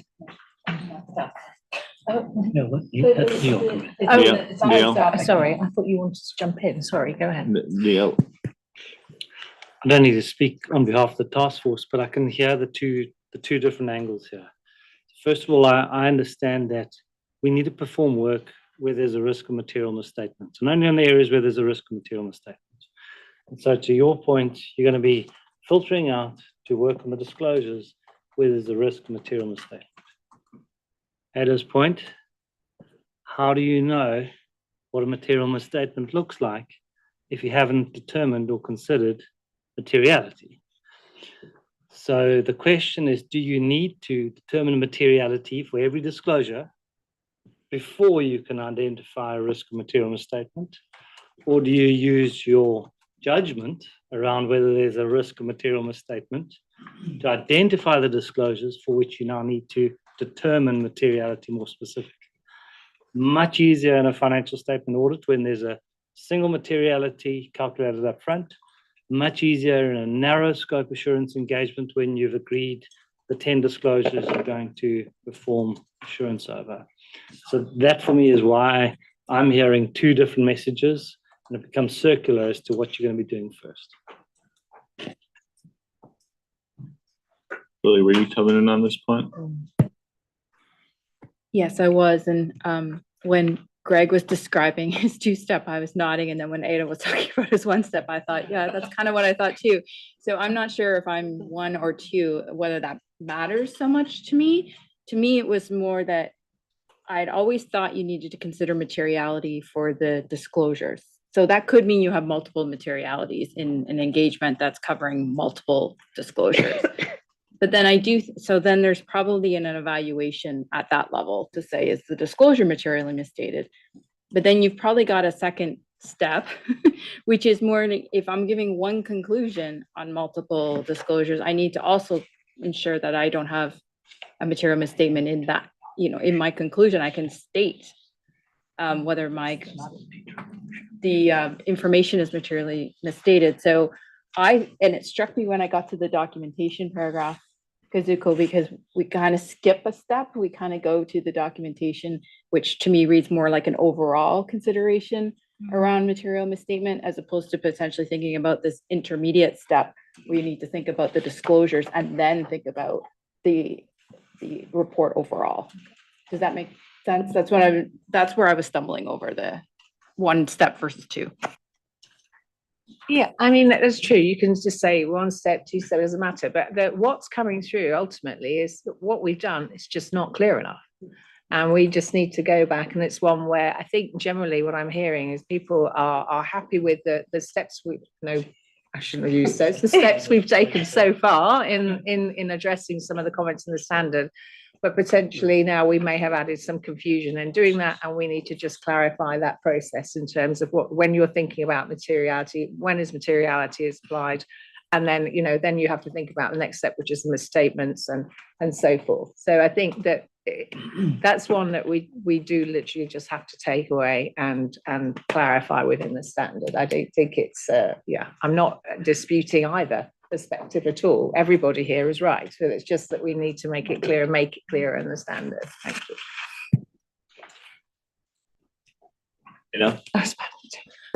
Yes, thank you, Josephine. And that's great. And I just want to add then for that consideration that, and I'm looking at this from an ESRS point of view, where the entity shall not obscure relevant information with irrelevant information. So that is probably driving a little bit of my thinking of, if the process is appropriate, you won't have stuff that you don't need to look at. So that's so I just wanted to frame where my one step was coming from. Thank you. Greg? Thanks, Tom. And can I just clarify on the back of Ada's comments?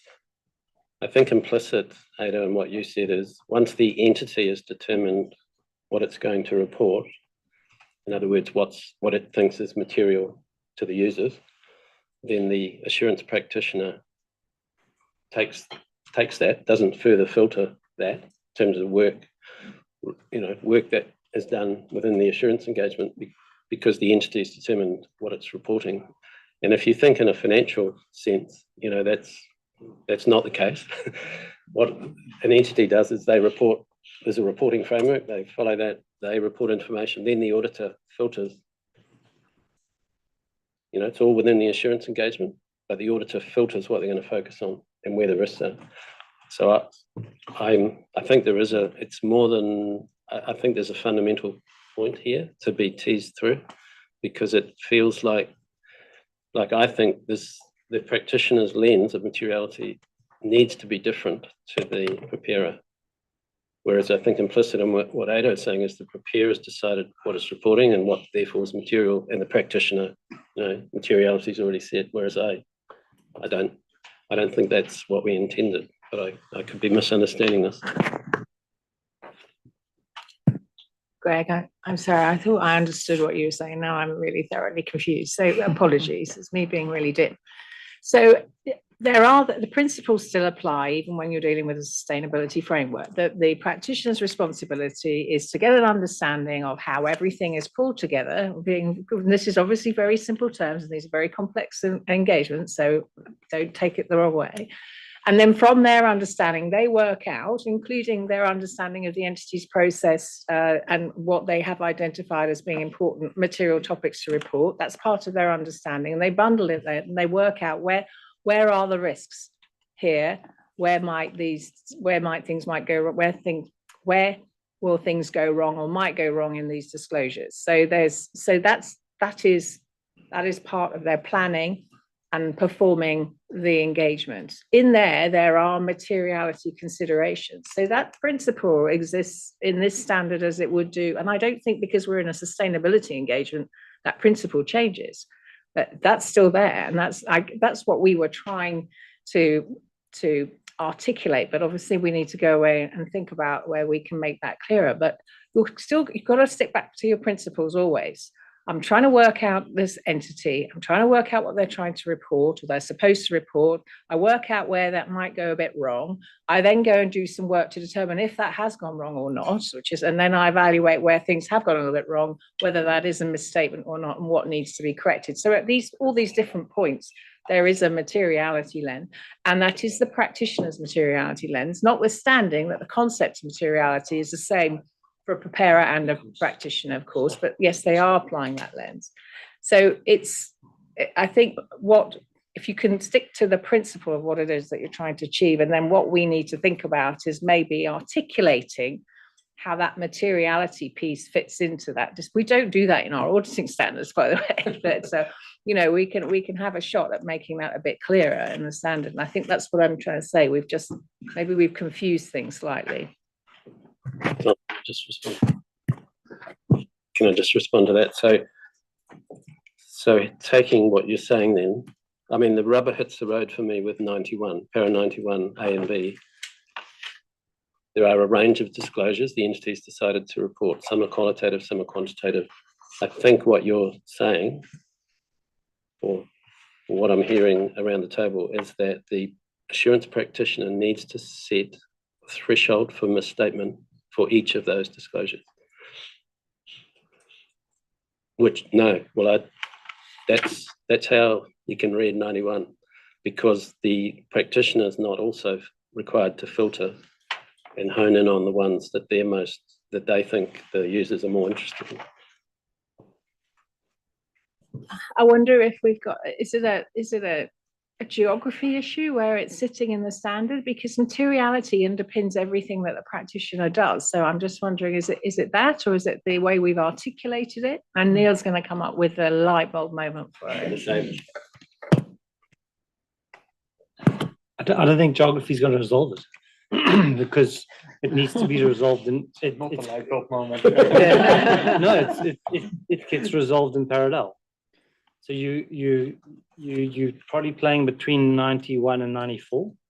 So you've got to identify what are the disclosures that have a risk of material misstatement. But you also got to decide what materiality is for that disclosure. You don't want to calculate or determine or consider materiality for every disclosure, because there may be 1,000 of them. And so we're asking someone to determine materiality for 1,000 disclosures, of which they only might perform work over 100. How do you resolve Ado's and Greg's two interpretations? And it's circular and it gets done at the same time. Well,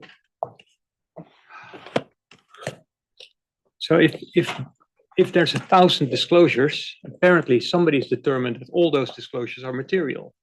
And similar to the concept of what we have in 315, well, those are significant classes of transactions, account balance or disclosures, you need to do work on them.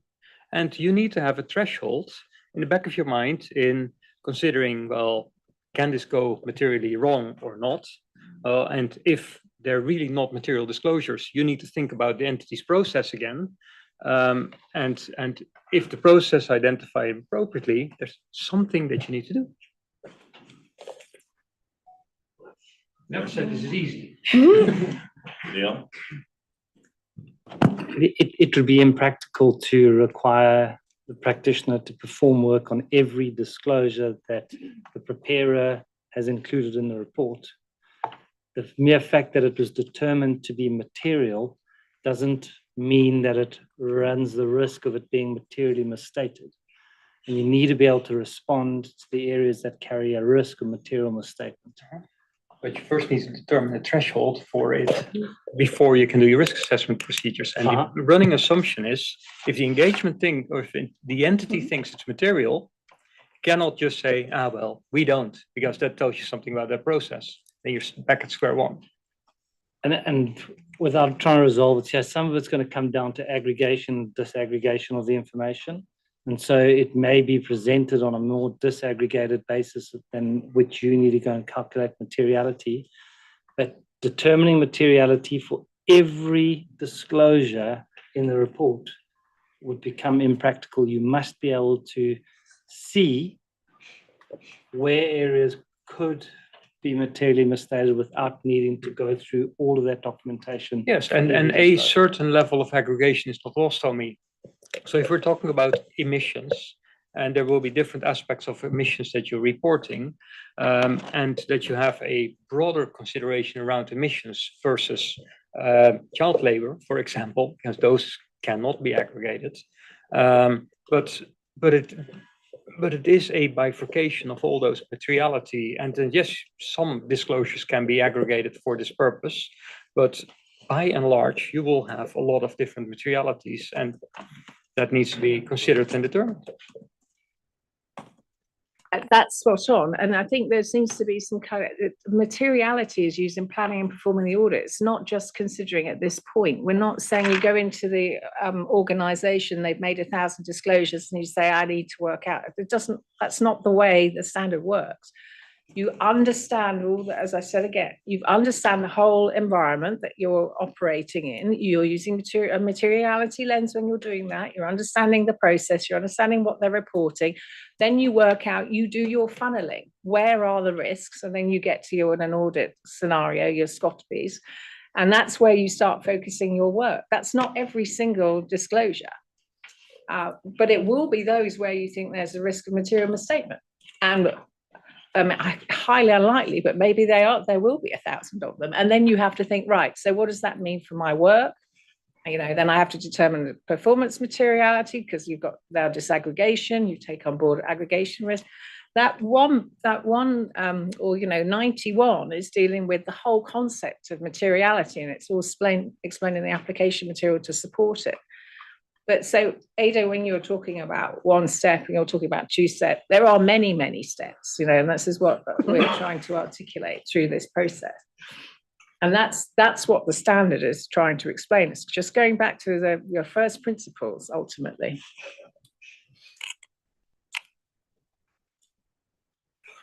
Any comment?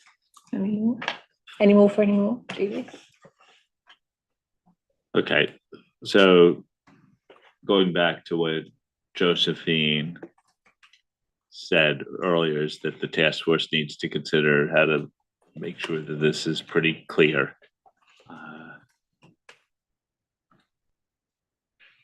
So we'll leave it back to the task force. Yeah. That's where I started with. It's not, but ultimately we're not changing our principles essentially. So it's just, we're still going to have those fundamental principles of how you apply materiality and an assurance engagement. So, and that might mean a little bit more work in this environment. Okay. Okay, thank you. Tom, It's Claire. if we're winding up the discussion, I just want, you may already have recalled, we just got a couple of other questions to run past. Yeah, I was just winding up this section of the Yeah. discussion. I was not bringing the meeting to a close yet. Any other comments other than this question 3? Where is it needs to be a little bit more clarity here, but in general, I think people supported the way the task force was going. Claire? Yeah, so the final questions are those ones we've been asking on each theme, and that is, does the IAASB agree with the task force summary of respondents' feedback presented, or are there any other significant issues raised by respondents that should be discussed? Okay, people in support of the analysis?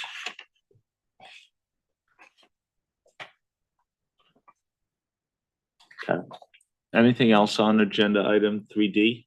Does that bring us to the close? Josephine, any comments in summary? No, well, thank you very much. I mean, we were going to just set up for tomorrow, but we can certainly We have do time that. to set up for tomorrow, Do so. you think you can do your setup in, or would you want to wait till tomorrow morning, Jamie?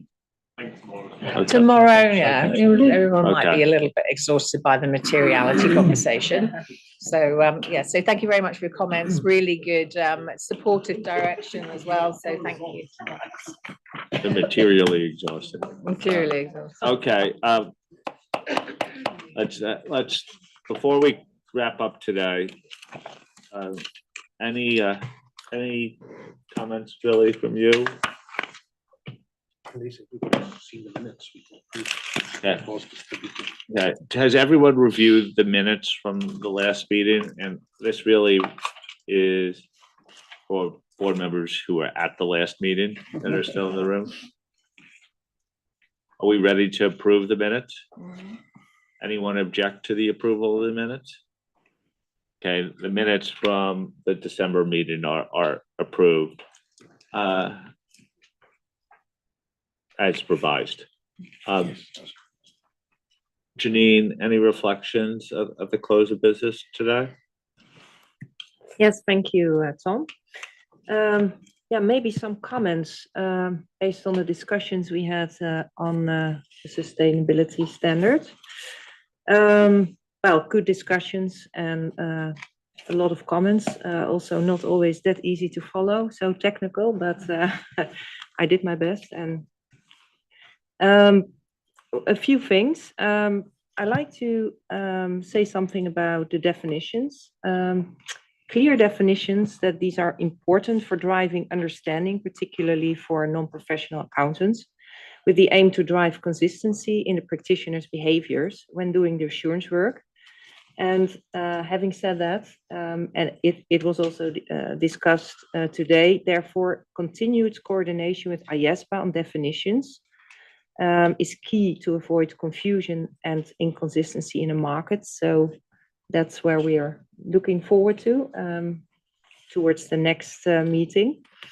And also around the at least as demanding ethical and quality management requirements that raised some discussion, and I contributed to that as well. But from our perspective, it is a key topic to ensure a level playing field in independence and ethical behavior and quality management. And it is key for confidence in the assurance reports issued under ISA 5000, in our view.